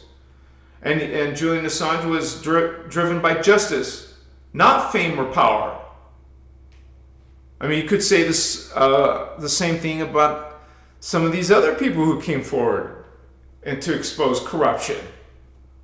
You know, there's a lot of us actively exposing this darkness, man. And this is an example of that. Wait. Oh my gosh. Oh my gosh, man. So I forgot to share the window of the photos. So you guys can see what he looks like. I don't know if I showed the other guy, so shit.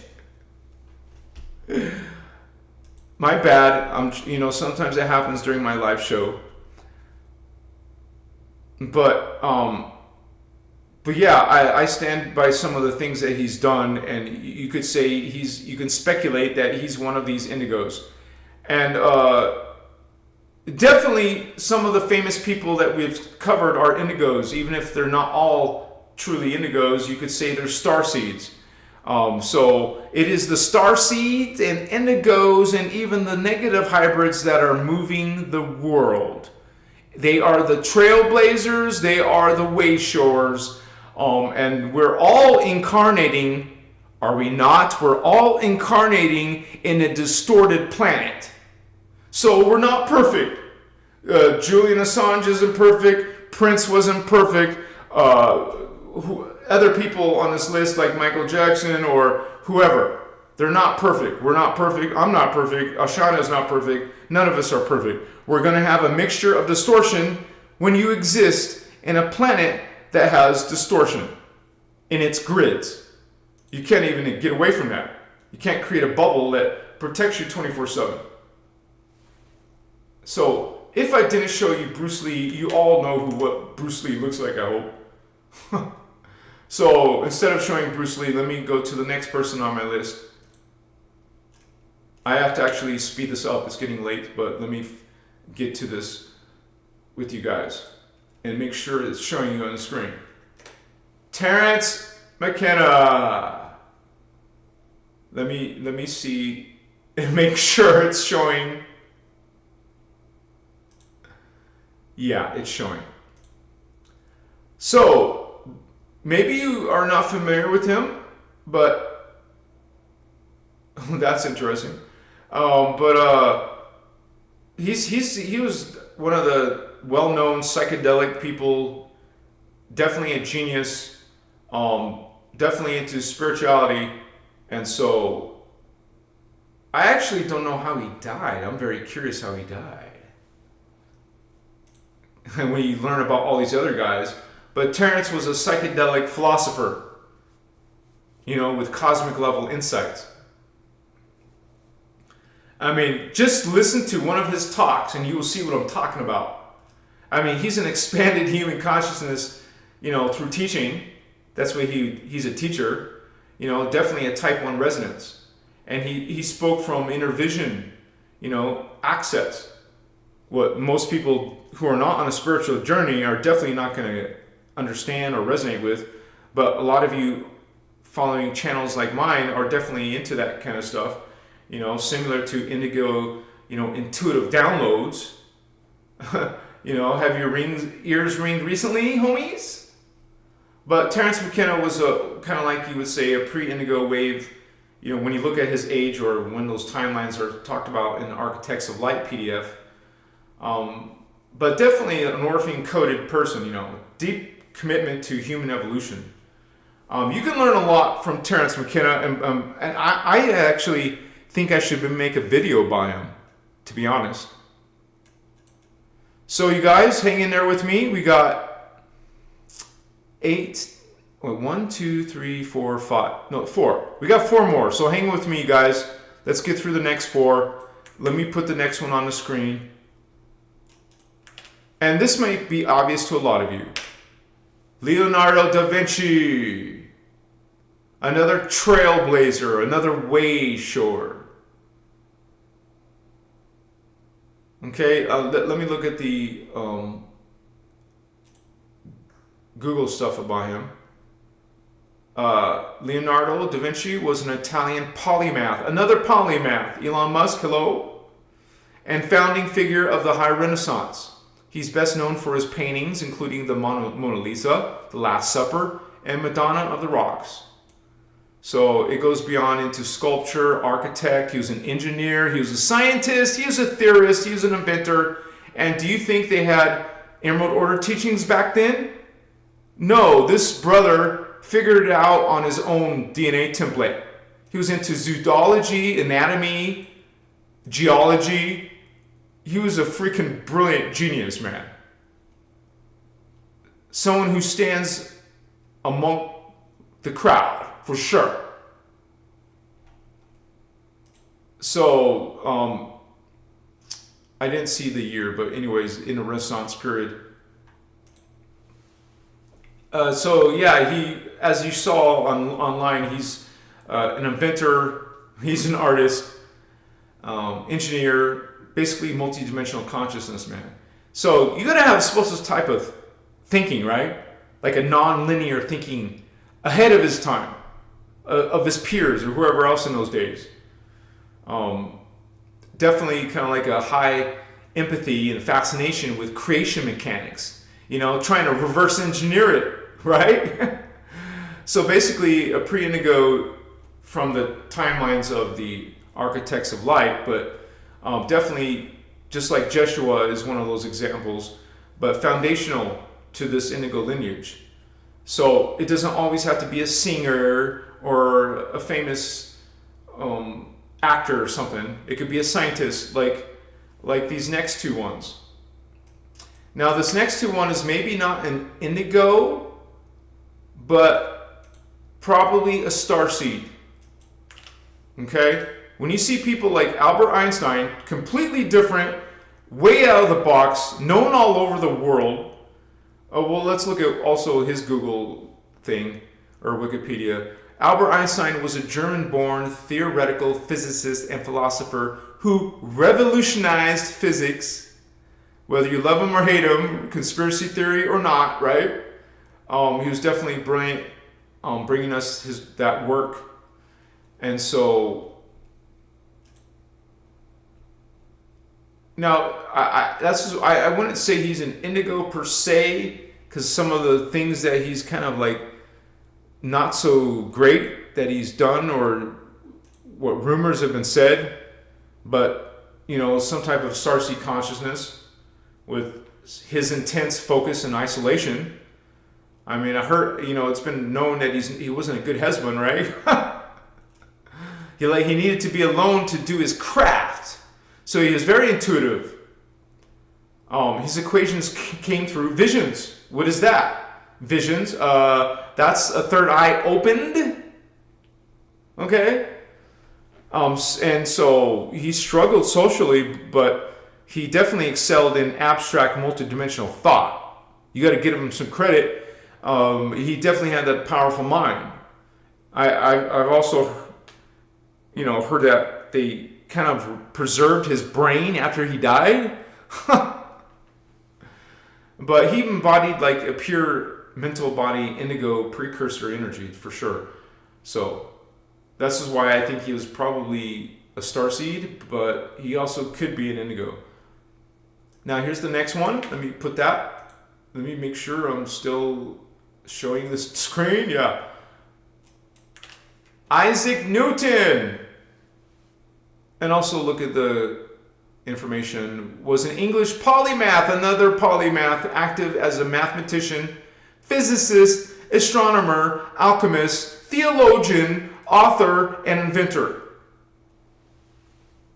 Okay, whether you like him or don't like him or whatever, you understand he was super intelligent. If that makes him a starseed, an indigo, or one of these hybrids, he's got to be one of those. And this is why he's on this list. And so, how many polymaths do you know? How many of these brilliant engineers or architects, in one person? How many PhDs? I know a few people who have like 3 or 4 PhDs. How many? This is just an example of the type of consciousness that comes into a planet full of 3D consciousness. So this is the last person, by the way. He was what you consider a mystical scientist. He was secretly obsessed with alchemy and cosmology. How often do some of you think about this kind of stuff? And like Einstein, he was solitary. He was intensely focused. A typical starseed pattern. A lot of you know you're not from here, or you're different, and you tend to isolate yourself, right? Like some of these famous people. Once again, you don't have to be famous to be an indigo or a starseed. But Isaac Newton saw a hidden structure behind our reality, which is an Orpheum mind type of template. He had emotional detachment, devotion to understanding creation mechanics, which is basically a pre-indigo, but an architect of science frequency that indigos later use. So this is basically my list, you guys, but that could go more and more, and we can also just maybe even make a collaborative effort to talk about more of these indigos, because it helps these, you would say, emerald order teachings come more to light. When you start to talk about famous people, right? Even nowadays famous people, and then we talk about them in the light as being some type of spiritual connection, whether they realized it or not in their lifetime. That was still their soul essence. That was still their original mission and purpose. But what did I say earlier, you guys? Some of these indigos can fall into or be pulled into, entangled in the dark side agendas. We're targeted since birth. They know who you are. They know what you truly represent. They want you to be switched over. Which a lot of us, unfortunately, look how many people are into New Age, which is being run by Luciferian Anunnaki. They're also ruling Galactic Federation. They're also ruling Ashtar Command. And they're also ruling most of the channeling that's happening on Earth. You're not channeling Andromeda. You're not channeling some benevolent angel. Guardians don't use channeling, but these beings will. Channeling is bringing in, literally bringing in another consciousness, energy, frequency into your light body. That's a big no-no in the Guardians. Guardian Alliance, not Galactic Feds. So you learn how to channel your higher self. That's your own family. That's called kinetic transmission. That's called telepathy with your own people, not some other entity like Bashar is doing, or some other famous angel or ET channeler. So just be mindful of that, holy ones. Machiwa. So it's always good to talk about Indigo Children. I just thought we would make a unique video tonight. So what's up, homies? Vato locos? I might as well make a poll. Carl John, that's a good example, Major Chana. And that's what we do. We think outside the box. You can pretty much speculate, what did that person do in their life? Could you see some of that indigo consciousness in their brilliance? Right? Or were they actively against the awakening? I just know that a lot of Carl Jung's teachings are actually not so good because a lot of the psychologists are using his work to diagnose indigo kids and putting them on Ritalin and other depressants based on some of Carl Jung's diagnosis. But I would have to learn more before I can give an educated guess about him. Same with any of these people. I would want to learn more about him to say for certain 100%. So this isn't 100% an Emerald Order thing, you guys. This is just me and my girlfriend just sharing this information. And I'm sure that some of you resonate, and we'll see that in chat. Reflected in chat or not. But realize that a lot of you who gravitate to these teachings, and you hear Ashana, Speaker 1, talk about that. Many of you who are attracted to these teachings are indigos. So when your brother Anahazi, I personally went to one of Ashana's workshops when she once upon a time lived in Phoenix. She had a workshop there. She had a few in Phoenix. But I was there in 2010 and I was an indigo and didn't even know it. I was surrounded by indigos, including Carrie Cassidy, Ashiara Dean, Michael Dean, Marianne Calloway.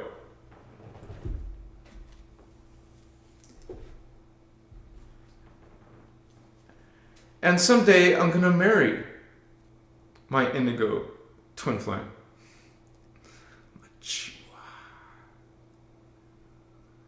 So, indigos, I want to make a poll and ask you, do you think you are an indigo, homie? Yes, no, or I'm not sure yet. How's that? Let's make a poll. Machiwa.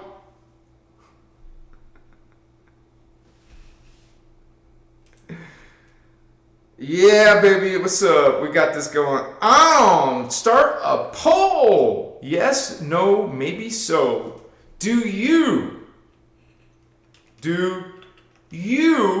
think, and maybe you think you're an indigo.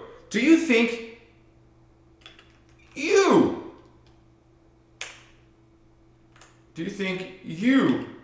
are an indigo? And you learned about what they were at the beginning of the show, or maybe you just resonate with that feeling that you too are an indigo. Yes, no, let me add the option, I'm not sure yet. I'm not sure. Start poll.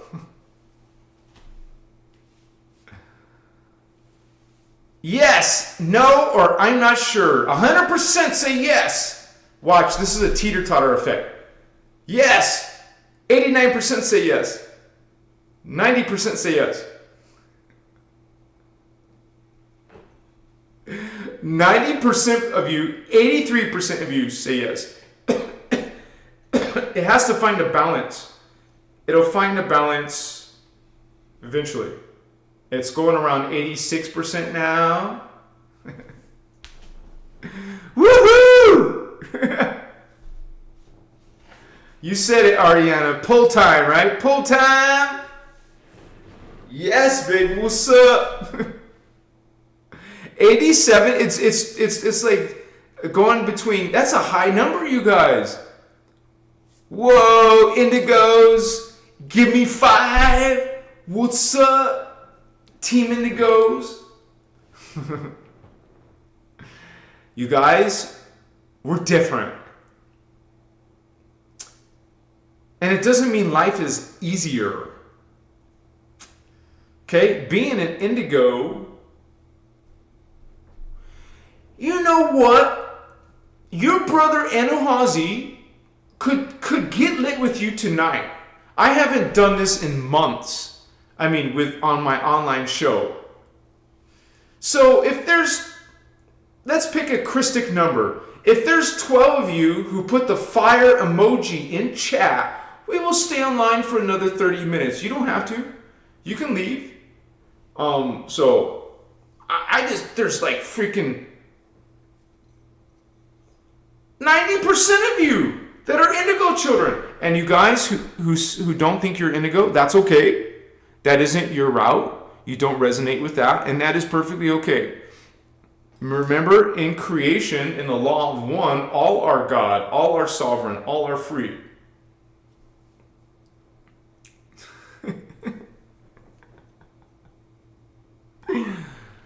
Woohoo! Shit, this is not going to take long, right? Oh my gosh. So, yeah. Yeah. Woo!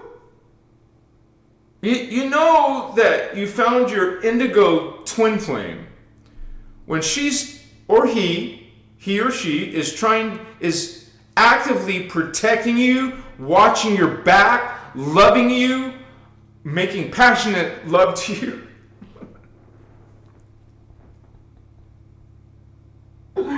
When you know this person has integrity, they're brilliant, they just got it going on, they're psychic, they're freaking spiritual.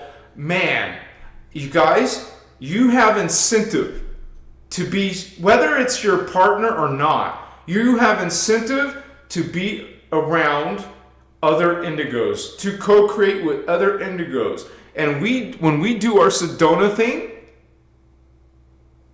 it's a group of Indigos. And we want to have maybe at least 20, I wouldn't say more than 30 people. You can be couples. You can be some family with kids, maybe around 5, not younger than 5, because we will be hiking and stuff. It's going to be a different type of retreat. We will have some teaching at a event building, but most of the trip is about coming together. We want to have a big breakfast Airbnb that can fit 20 of us. We thought about that. We might have to get more than one house, a Airbnb. But it looks like there's 12 people. Let me check. It's go time. 1, Celine. Anahazi Dude. Kirsten Lives. Giannis 11. The Evils. X2. Jaden. Tracy Lee. Ariana.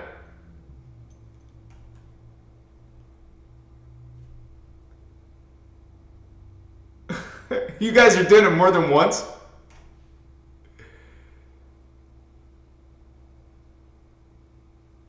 Miss B, 9 people.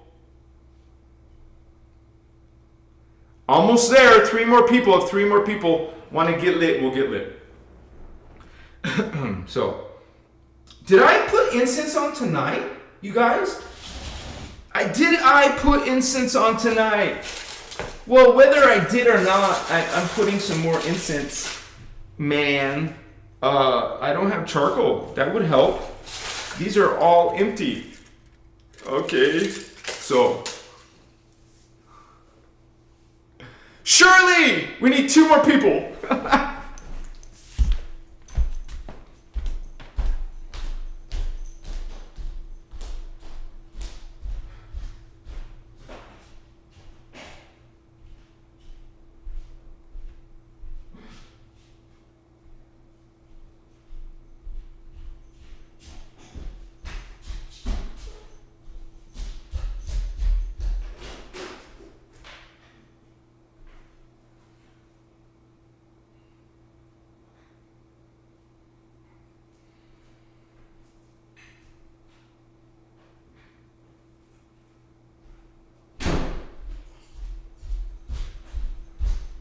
Hey guys, I don't do this very often. I'm not going to do this very often. It's only going to be some great once in a while, maybe three or 4 times a year, if that. So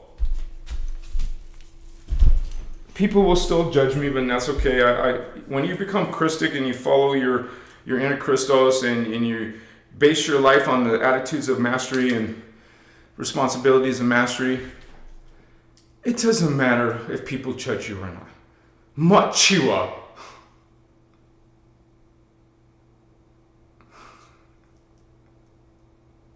We doing it anyways, right? So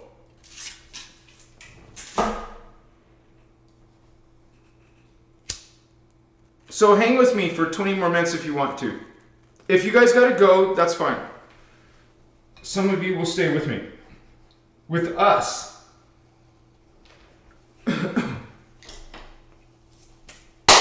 So, in my own family, I believe there is 4 or 5 indigos. I definitely know they're not all indigos because, like, we have some from my dad's side, some from my mother's side, and they're just different. You can tell they're just different personality. They're not easygoing. They're not loving, compassionate. It's hard for some of them to say, I love you. Hey, no judgment to them. But, my holidays are going to be around the people who are very loving and like me. I could go to that side of the family, but it's not going to be much fun. It's all about the superficial. It's all about politics. It's about 3D stuff. I go to Thanksgiving, we don't share that whole Thanksgiving thing, but we're not practicing that holiday, but we take that holiday as a way to come together. I saw my daughter. I saw my dad, my mom, my sister.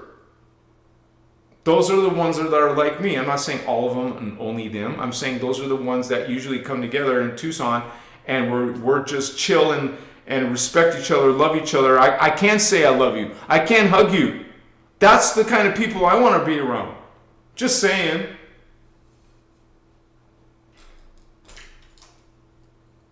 But yeah, my niece is an indigo. Maybe 2 of my nieces, but I know 1 for sure. My daughter, myself, and my dad. Maybe there's other ones. I just don't see it. I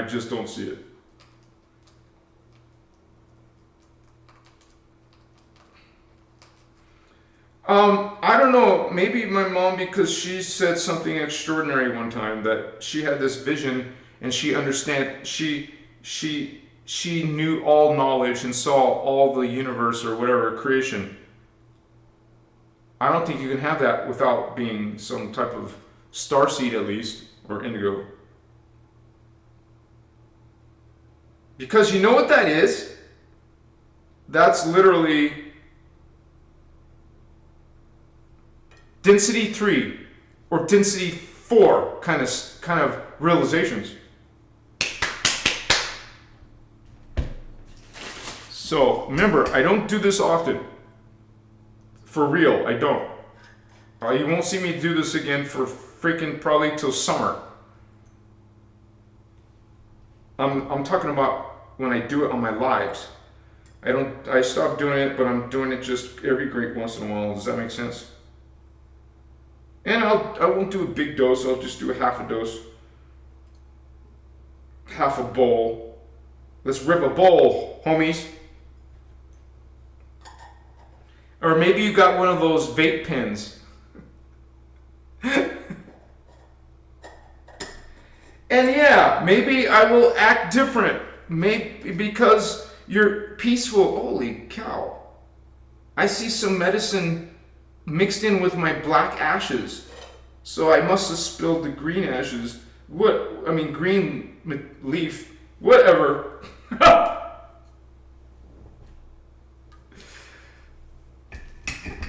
I will pick that out later, right? Let's get some incense going on while we get lit, homie. You know, just remember that you're an indigo child. You're 90% say yeah.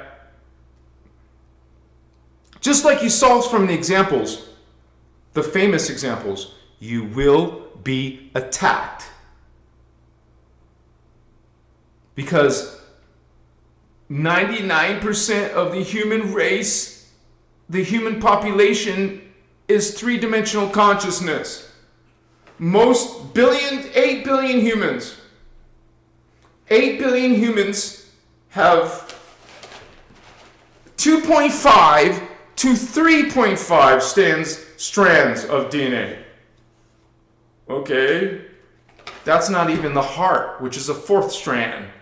They only have 2.5 or 3.5. Somebody's putting leaves and hearts and all that. Let's do this. Indigo homies. You know, most of you, not all of you, most of you sometimes smoke medicine, sometimes inhale or drink medicine or whatever. Peyote, ayahuasca, psilocybin,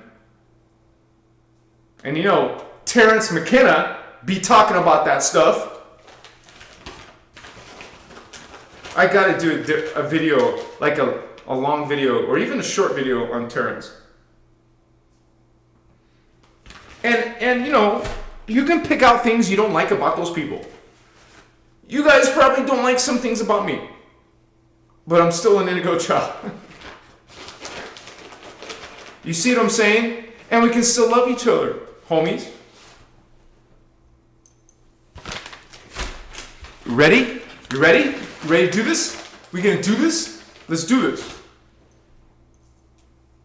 Your brother Inohazi will do this. You're not gonna see those other content creators do this. You'll see me do this with you.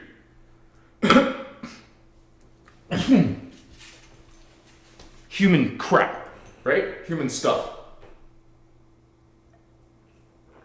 Humans are, oh man, you want to get off this planet, right? Straighten your back. Straighten your back.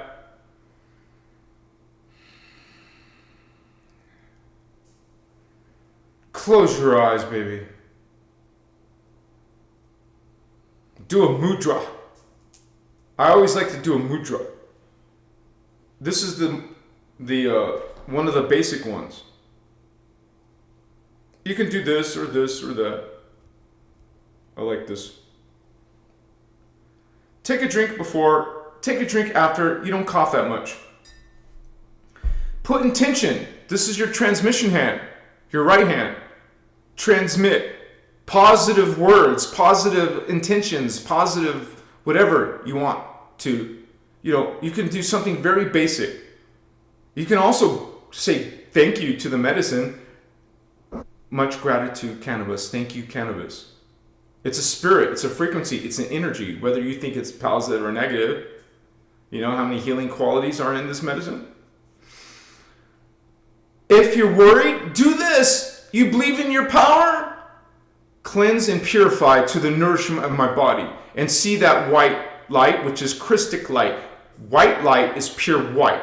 Brilliant, brilliant light. Put brilliant light while you say, cleanse and purify this to the nourishment of my body, if you're worried, if you're concerned. You believe in your ability to heal? Do you believe you can heal and cleanse and purify? And then it's right over my frankincense, right over my Palo Santo, right over my benzoin and copal, and my intentions, and my right transmitting hand. Connection to higher selves, connection to psychic energies. You have that already. This just boost it. Put your intention and see it. Say it, speak it, see it. You could say the attitudes of mastery, like omni-love, joy, bliss, grace, mindfulness, fearlessness, impeccability, responsibility, accountability, reverent respect. Thank you, thank you, thank you. I love you, I love you, I love you.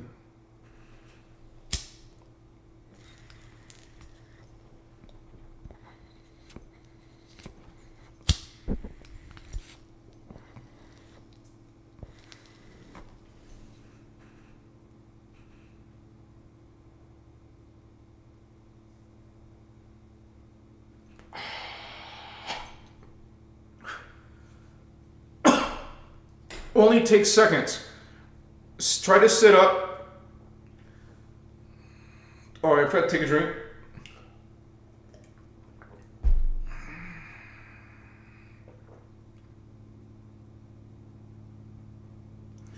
Now you have a pranic tube that goes all the way through you on a vertical level, through you, body, through the earth, all the way to the center of the round earth.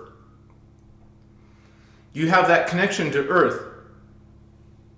When you start to feel chakra frequency, it's coming from the earth into your vessel. Or this is the energy that we're pulling through from the earth, which is the Maharata, the Maharata ray, which is a pale silver light, liquid light. You're going to learn how to breathe that in, bringing that up to your 14th chakra, the pale yellow. You see it's pale silver light is like liquid metal. It's like cool looking, like mercury, liquid mercury. Imagine liquid mercury, like a metallic, like this color. This is liquid light. And you have this tube, I just told you, a prana tube. It's called a prana tube. It goes all the way down. Remember, we're talking about energy structure, energy conduits, energy systems. And your system is connected literally to the earth system. And you use your imagination. See, the medicine is already working. I mean, it boosts me, and it's just right here. Like, the information is here. Always was here in your dormant DNA. You don't notice in your 3D awareness unless you expand that awareness. Even if for 5 minutes, do some breath work.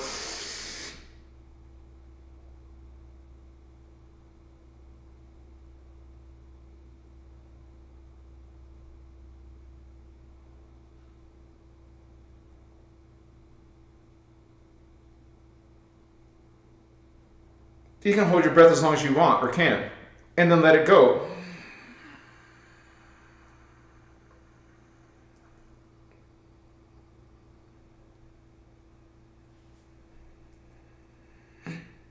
Then hold your breath again, if you can. And then you go inhale again, hold breath, exhale. That's the most basic. But what you want to do is stretch that farther. I mean, a few seconds, 15 seconds, try 30 seconds holding your breath.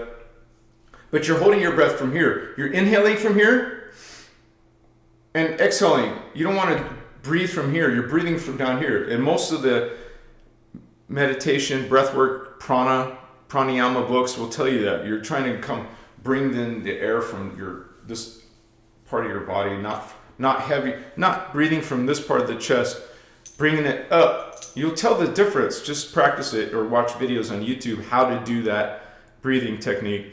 And also, because most people are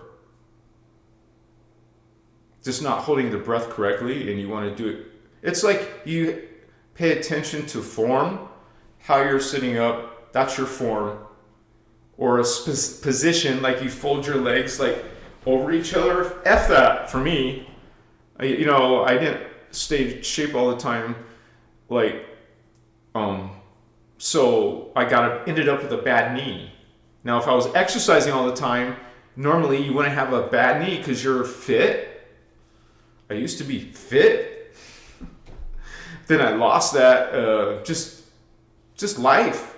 Life takes you away from what I used to value. I used to love doing that. Going to a gym. I put on, usually you got a locker, you put your stuff in, and then you put your gloves on so you don't lift weights. If you don't, it's not being a pussy or anything. Wearing gloves it's dumb if you don't, unless you don't mind getting calluses all over your hand and you want to be with a beautiful woman and you're going to coarse her like sandpaper.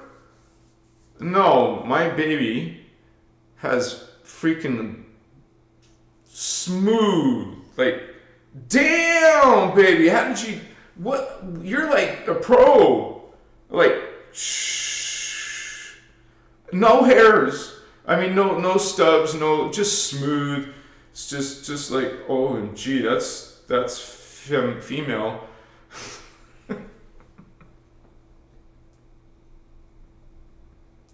So I put on gloves and I use lotion. People make fun of me, or guys only.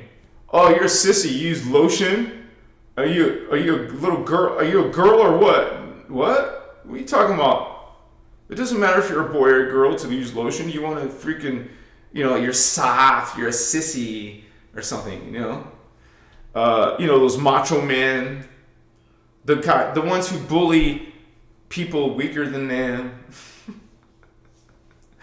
when it's they're the one who are not as evolved, right? I'm not mean to change subjects, but that's how many of you have dealt with those kind of bullies?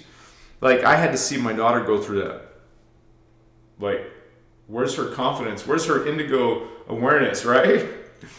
Most indigos wouldn't care what other people think. That's why we become rebels. We don't go along with the distortions. Even if we don't know all the distortions, we feel it by empathy. I feel that another person, you can feel truth or lies. It's not just body language, it's a literal psychic, empathic feeling that anyone can have, you guys. Some people think we're all full of BS, but we actually are experiencing paranormal, supernatural things. And it's not my job to convince you. I'm not trying to convince you. My other brothers and sisters out here are super psychic. They're not trying to convince you. We're not supposed to. This is a choice. You choose. Do you resonate with this? Tonight we talk about indigos. We talk about all kinds of stuff. But do you resonate with any of these teachings? That was not what's that called? I mean, it's a literal question. So, anyways,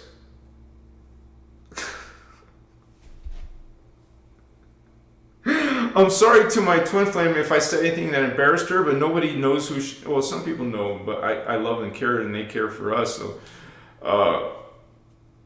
we want to be private but I can say stuff publicly, my care for her, because it's real. When you fall in love, you just like want to tell the whole world, man. And there's beautiful women out there, and I could be friends with friends out there, and nothing stops because I have a girlfriend. I'm still here. I'm still your brother in Uhazi. I'm still gonna, bring in these inner Christ teachings with you. And she might be on some of the shows. That would be awesome to get divine masculine, divine feminine. And we all grow up and fall in love and have crushes on people. I know if people have crushes on me, sorry if this is bad news for you, but I think at the end you're gonna be happy that I'm happy. I'm happy. So, and I'm public. So I want some of my life to be private, but I want to share to you guys that I am happy and feel so wonderful in this love. Your brother's gonna be taken care of. I'm gonna take care of her. And I think indigos are meant to find their twin flames, girlfriend, whatever you want to call it, So, because that makes our field twice as big. No, Ashana said 2.5 times bigger if you're with your twin flame. That's incentive. Now, I publicly made a mistake and thought it was somebody else because they were Christic and they know the information, they knew the techniques. It looked like my twin flame. It wasn't like I was being fooled or duped. She literally knew the techniques and was pretty good at them. And so, I'm not naming any names because I love this person. I will always love her. So I respect her privacy. But it was mutual. I don't think there was any broken heart definitely not on my part. So hopefully she's cool. I even just prayed for her the best. But when I really felt my twin flame, another person, OMG, no doubt. Huge difference of cognition. Like, when there's negative things, what the F, dude? Now your heart is like over here now. So,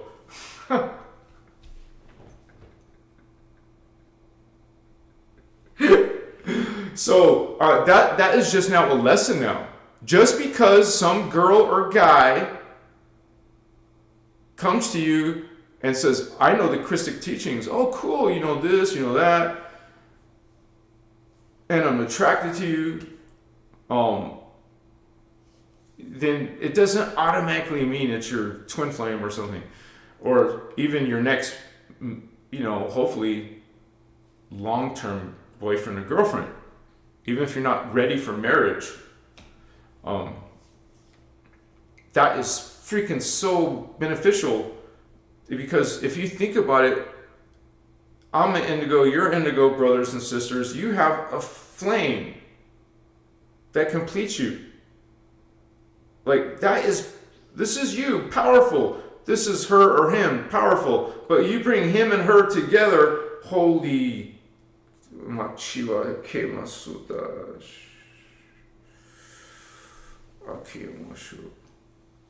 Much, much, much more powerful. So it's incentive and it rocks your world, but I say in a positive way. Oh, it could be shocking. It could be like to suddenly, I'm not used to living with someone. I'm not used to someone in my house. I'm not used to someone sharing bathrooms with or the bed with all the time. But that just freaking dissipated all my fears. So I'm telling you, I guess I can't say all of you will experience that positive thing, but you certainly can if you really put the intention and you just like feel the difference, right? Okay, I made a mistake. Blessings to all. No hard feelings, no regrets, because we're here because of what we've done before. So hopefully here is a good place. Because if you're not in a good place, Holy Ones, that means part of you created this. You're having a hologram experience. You're in the thought field of God. You're part of the all. But you also are focused on the self and the level of self and all the parts of yourself. And the higher stuff comes later, but you eventually will expand into greater fields, families, almost like your 1,728 selves. Well, now you're just 12 selves. Maybe just some of you think you're just the self. Hey, I gotta drink water, sorry.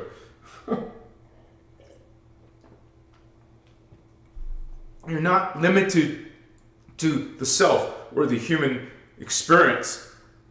Maybe for some of you this is torture, this is agony. You can't stand this life. What the F? What did I do wrong? Right? Some of you can feel that. So you say, whoa, some of that stuff was true. I thought it was crazy. But you experienced it. Like you could see through your body. You can feel or see energy. Like perfectly. Better than 2020. Like lucid.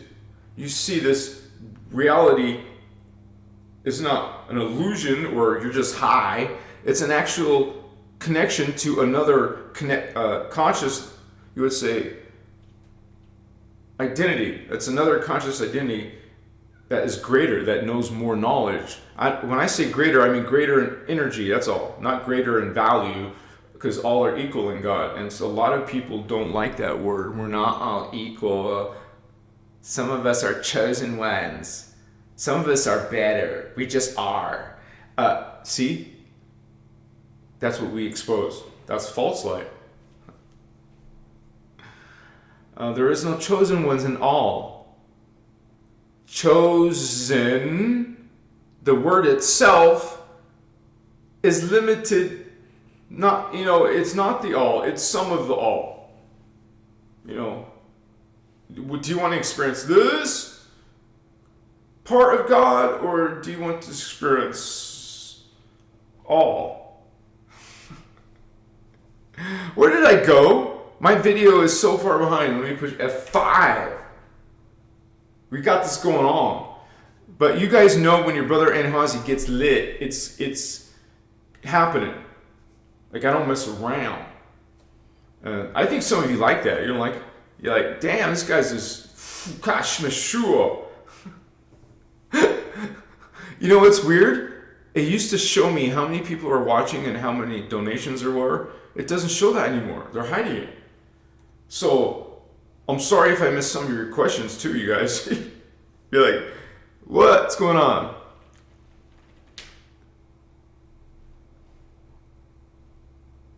Okay, so we had 50 viewers right now. Cool. Thank you to all the homies who are hanging with us. Much love, much respect. Hey, you guys, I want to ask you, maybe some of you know, because I'm just starting this sacred sex videotapes.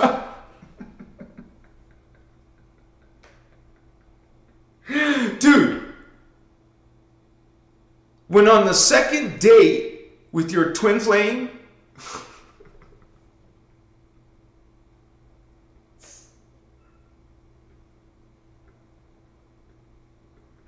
I don't know what's going on. It's just like, okay, I'm not trying to you guys is, yeah, I don't want to do that, so sorry. But hey, I can report to you that I feel good. Oh man, I feel like my feet chakra, the bottom of your feet, can you feel them? Mine are on fire. Like I put my feet, you keep your back straight, do a mudra, and feel your feet flat on the floor, and be barefoot. If you're in a cold place, who cares? I take off your socks unless it's freezing weather or something, and then you're ready to close your eyes. Be mindful of your breath. Your inhale slower. Like, let's say you inhale like this.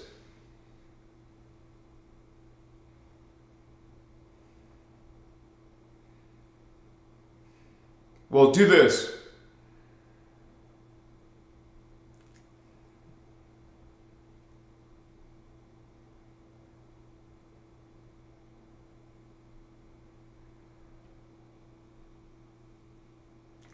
Man, it's like, does something to, like, almost like an expansion. It's like just through breath, a simple series of breaths. It's like, neurology, it's based on brain waves. Like, if I had these diodes connected to my scalp, and that was remotely, they used to have cords coming out to the computer. Now it's done by Wi-Fi. So you just need a remote one. And it's like, you put it on your scalp, and it's measuring your brain waves, and you can see it in real time, the brain waves on the screen. So you can say something, you can feel something, and see your brain waves do something else. So you're seeing your thoughts on the screen. And they have this one thing they where you can control something on the screen with your thoughts to move and animate and do stuff. Because once again, as soon as you can connect your brain waves to a computer, then the computer can now entangle you in a frequency. I don't know where this is going, it's just flow.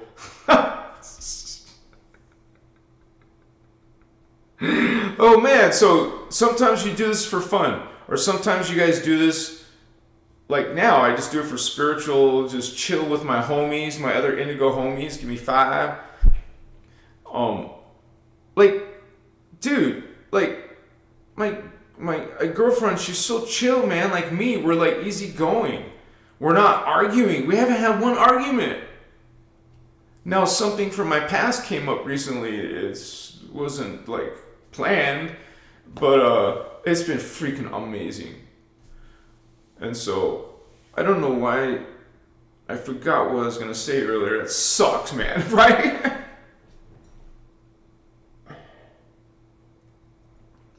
But this medicine does have side effects where you just feel like, I don't know, in and out of the energy. Like, you're getting it real like clear, and then it feels like a whole bunch of things are coming to your awareness. It's almost like you have several activations happening, and if I'm on a camera, I gotta like still be focused in the 3D, right?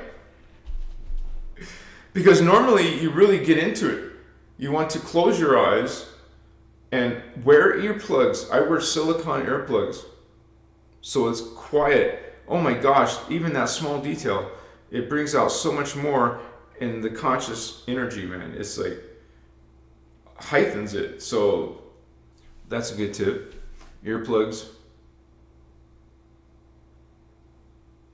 Now, what bothers me is if you just start hearing your heart pump through your pulse of your ear, that's irritating. Sometimes I pull it out a little bit so I can't hear that. I don't know why I'm telling you this, but but if you're doing it at daytime, you want to get a mask so you can't see nothing, you can't hear nothing. You're like, if you had one of those flotation tanks, my homies, I don't know if any of you have seen the TV series Fringe. Well, one time the doctor had someone go inside this flotation tank. So it's like having the earplugs and the blinders, but now you're on water too, so you feel weightless, so you can leave your body easier. Astral projection, so now you can see energies like you didn't see them before. Holy cow, now I can see your aura. Now you can see spiritual beings and aliens, and before you said it didn't exist. I'm one of those people. I'm telling you, I used to think this stuff was stupid and BS.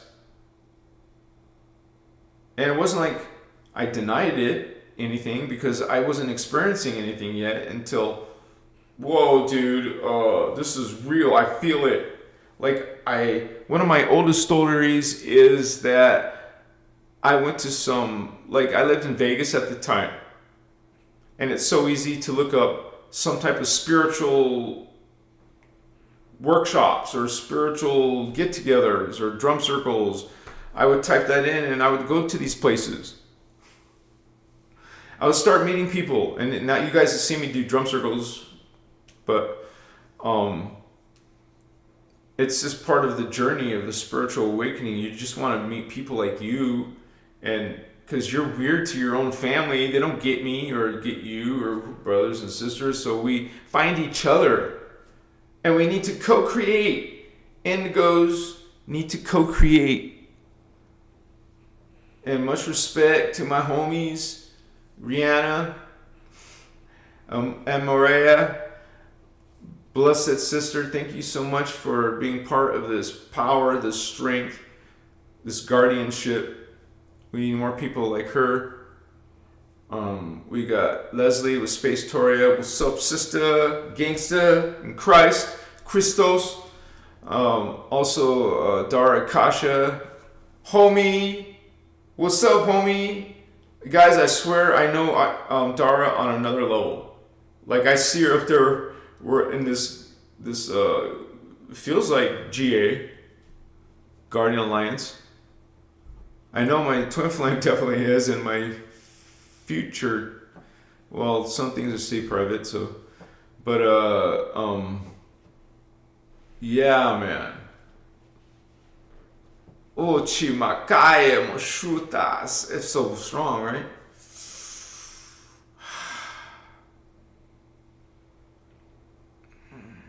So that would be cool to chill with you guys in Sedona. You know, we had this little, when we were staying there 6 days or so, we got these little regular things we would do, and that would be at the end of the evening, we go to the carport because we don't want to smoke inside I don't think it's allowed, but so we always went outside, and very respectable, but it was cool because we all would get lit together. I met other Indigo homies. What's up, Indigo Vato Locos? And so, yeah, damn, man, being in a medicine with each other, it's just very special. And it's not like it's going to happen all the time. So when you are together, enjoy this time together, because we're maybe see each other a few times a year. It'll be blessed, wonderful, but man, wouldn't it be great if we all lived near each other, you know? And we got some dreams. I want to share our dreams with many of you. Remember I said about maybe 20 to 30 of us. We don't want to go over that on our second go. We're still got to test things out, and hopefully everyone's going to be peaceful and loving like we are. You know, like just chill. It takes compassion. We want compassion amongst each other, and understanding. Compassion and understanding, and just, you don't have to be a master in these teachings. You know, we're meant to come together. Even just being together, our codes. You know how big your aura is. Well, you're right next to each other's aura now, and now you're like strengthened in the Christ energy frequency. You got my higher selves and all of their higher selves. All of you people who are going to come with us. Maybe this is a sales pitch. You guys want to come to Sedona. True Indigos, healers, warriors, royalty. You know, the Guardians do call us priest kings. It's mentioned many times in these books. Priest kings, Indigo Children. Magi kings. Kings and kings, definitely royalty. We're part of, not saying, remember, everything's equal. We're talking about frequency. We're talking about elder races. Ayani are one of the elder races. Same blue flame path as the Elohim, blue flame. Emerald Order, Emerald Covenant. We're representing Emerald Covenant. Give me 5 sisters and brothers. What's up? And so we had a great interview with Ishmael Perez. What's up, brother? And Monica. Blessings to them and their power. We got other leaders rising, Indigo teachers, Wayshores, trailblazers. I'm glad to be part of that mission statement. Got Christos. You guys want to look forward to my Christos avatar t-shirts. You're going to get here the original Machiwa t-shirts. Have patience, coming soon, hopefully before Christmas. If not, they'll come after Christmas, but it's still coming. So this is how I'll be able to support myself. And it will be a great honor to even create these creations, frequencies, divine emerald order, law of one, inner Christos frequencies. Damn, I want some of that. I want to share that. I will try to get the best quality t-shirts, like material-wise, beautiful Christic designs. I will stay away from the new age tendencies, but you're only going to see that fuchikas. Oh, boy, yeah. It'll be awesome. Like you see my trippy shirts. Eventually, I won't be wearing these trippy shirts. I'll be wearing Anuhazi shirts. You want some frequency? Sir, you came to the right place. Yeah, okay. Maybe we took some medicine together, but we're still enjoying our company. We're still bringing in this chicas. Like you can meet one of these people in 1 hour. You will know they're totally different, like you. You like just found some of your family, right?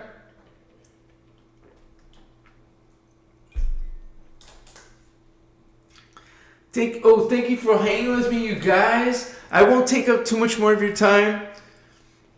But those who want to stay for 10 more minutes, okay? 10 more minutes. I would say 5, but no, I want 10 more. Okay, so stay with me for 10 more minutes. Yeah. Now, see, I always leave this disclaimer. You guys don't have to take medicine to be on a spiritual journey. But damn, is that boring? Damn. Man, you got all kinds of greats who talk about, being on some type of medicine. Even the Native Americans pass the pipe in their tents. The holy mans are going astral traveling, going to other worlds and realities. But yeah, you can do it through technique and meditation. You don't need medicine. So always remember that. It's just to explore. And I think it's okay for people to explore consciousness, because otherwise you would never experience spiritual frequencies. I wouldn't say never, but most likely, you're either interested in multidimensional realities and people and beings and frequencies, or you just think this is it, and this is physical or solid, or this is real and those spiritual worlds are not real, but they're both existing, but in different particle spin and particles rate speed. So if you change this frequency, if you can change your frequency and make it speed up and change direction, you too can disappear and go to another reality. Well, let's see you do it right now. I didn't say I can disappear yet, but I swear I felt my arm go through a wall while I was on psilocybin. My arm went through the wall, dude, and I was first way on the other side of my bathroom, and then I started feeling, this is on psilocybin, I started feeling this massive, huge energy. I felt the heat of it build as it got hotter and hotter. it was running through my body so freaking strong and hot. That's all I can say. It was profound, like pressure or just this of energy flowing by me super fast. So, oh, chicas.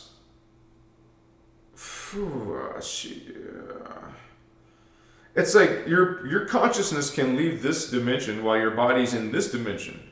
I'm in this dimension, and I can rest, and then, but my consciousness can continue onward, because your body is a vehicle, and you can leave the vehicle. You can just check it out, like, whoa, that was so limiting. And you look down and see your body and like, whoa, that's me, then what is this? And you can travel in this other reality while your body stays there. What do you think a dream is? A dream is not the frequency of this reality that you see as three-dimensional. The dream is another frequency, another reality. You could travel there. You can go there consciously. It's just a matter of just relearning, because it's already inside, but you relearn how to perceive your higher selves, higher abilities, higher awareness, higher memories, higher, like, it's like more evolved versions of yourself. Godlike versions of yourself that you can't communicate to that to somebody. They just think you're crazy, or, oh, you're just high. So that, like, makes it not real. But man, oh man, I just, even on this medicine, I'm not even talking about the real deal, the psilocybin, ayahuasca, San Pedro, which is whoa, my battery died. Let me put the diagram on or something.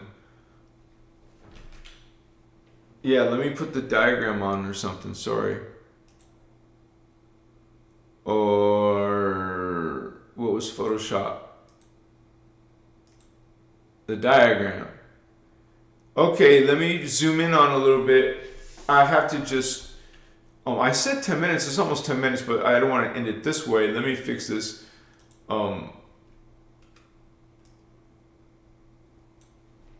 Woo, baby, what's up? I have fun with you guys. I'm gonna put the camera on before I say bye-bye, but thank you so much for hanging with me. I feel your guys' love. Some of you are so loving, so beautiful. It looks like my phone is turning on after I clicked on my cable, but let me make sure it's gonna show up like normal. It's still showing me the little Apple sign. Anyways, oh, there we go. See? It's not too bad. Got this, homies. We got this. Vato locos. Oh my gosh. I forgot. It made me put in a security code. Okay, we got that taken care of, baby. Okay. What's going on? I want the Uchakamasutas, you guys. Okay.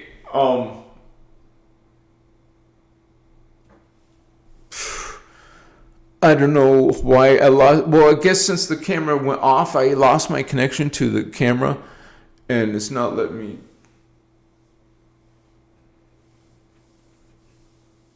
It's not. It's. I don't know how to fix it. But anyways, you guys, this is actually a good time to leave. Man, it's been an honor. I love you guys. I feel so good. My heart feels good. I wonder if I can fix this problem though. Come on. Share your camera. Waiting for camera to load. What's up with that? I don't know. I'm sorry, guys. This sucks.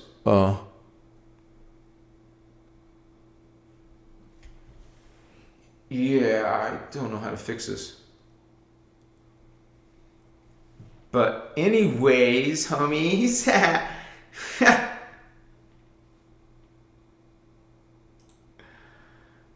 I guess maybe I can try this again. I don't know. Shit, sorry.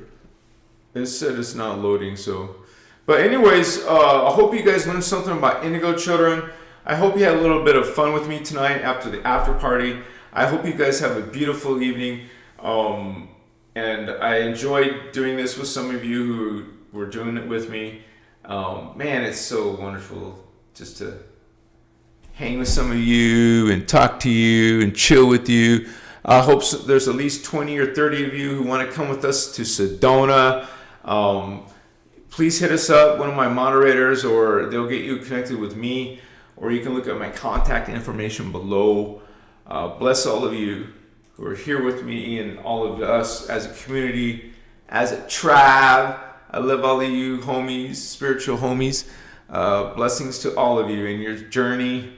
We're these powerful Indigo children coming on in. Coming on in. Ayani homies. Ha ha ha. Shaddai Ure Akuntan. Shaddai Ure Akuntan.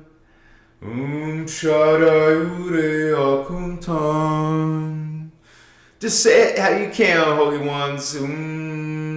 Shaddai Ure Akuntan.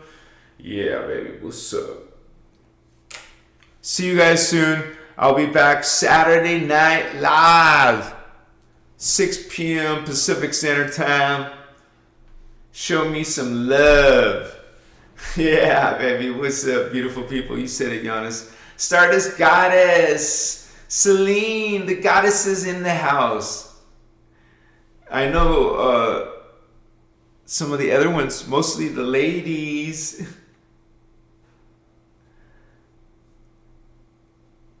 I guess, did Indigo Wizard come tonight, you guys?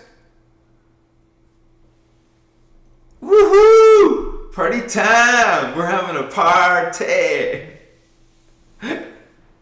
Thank you guys for joining this party.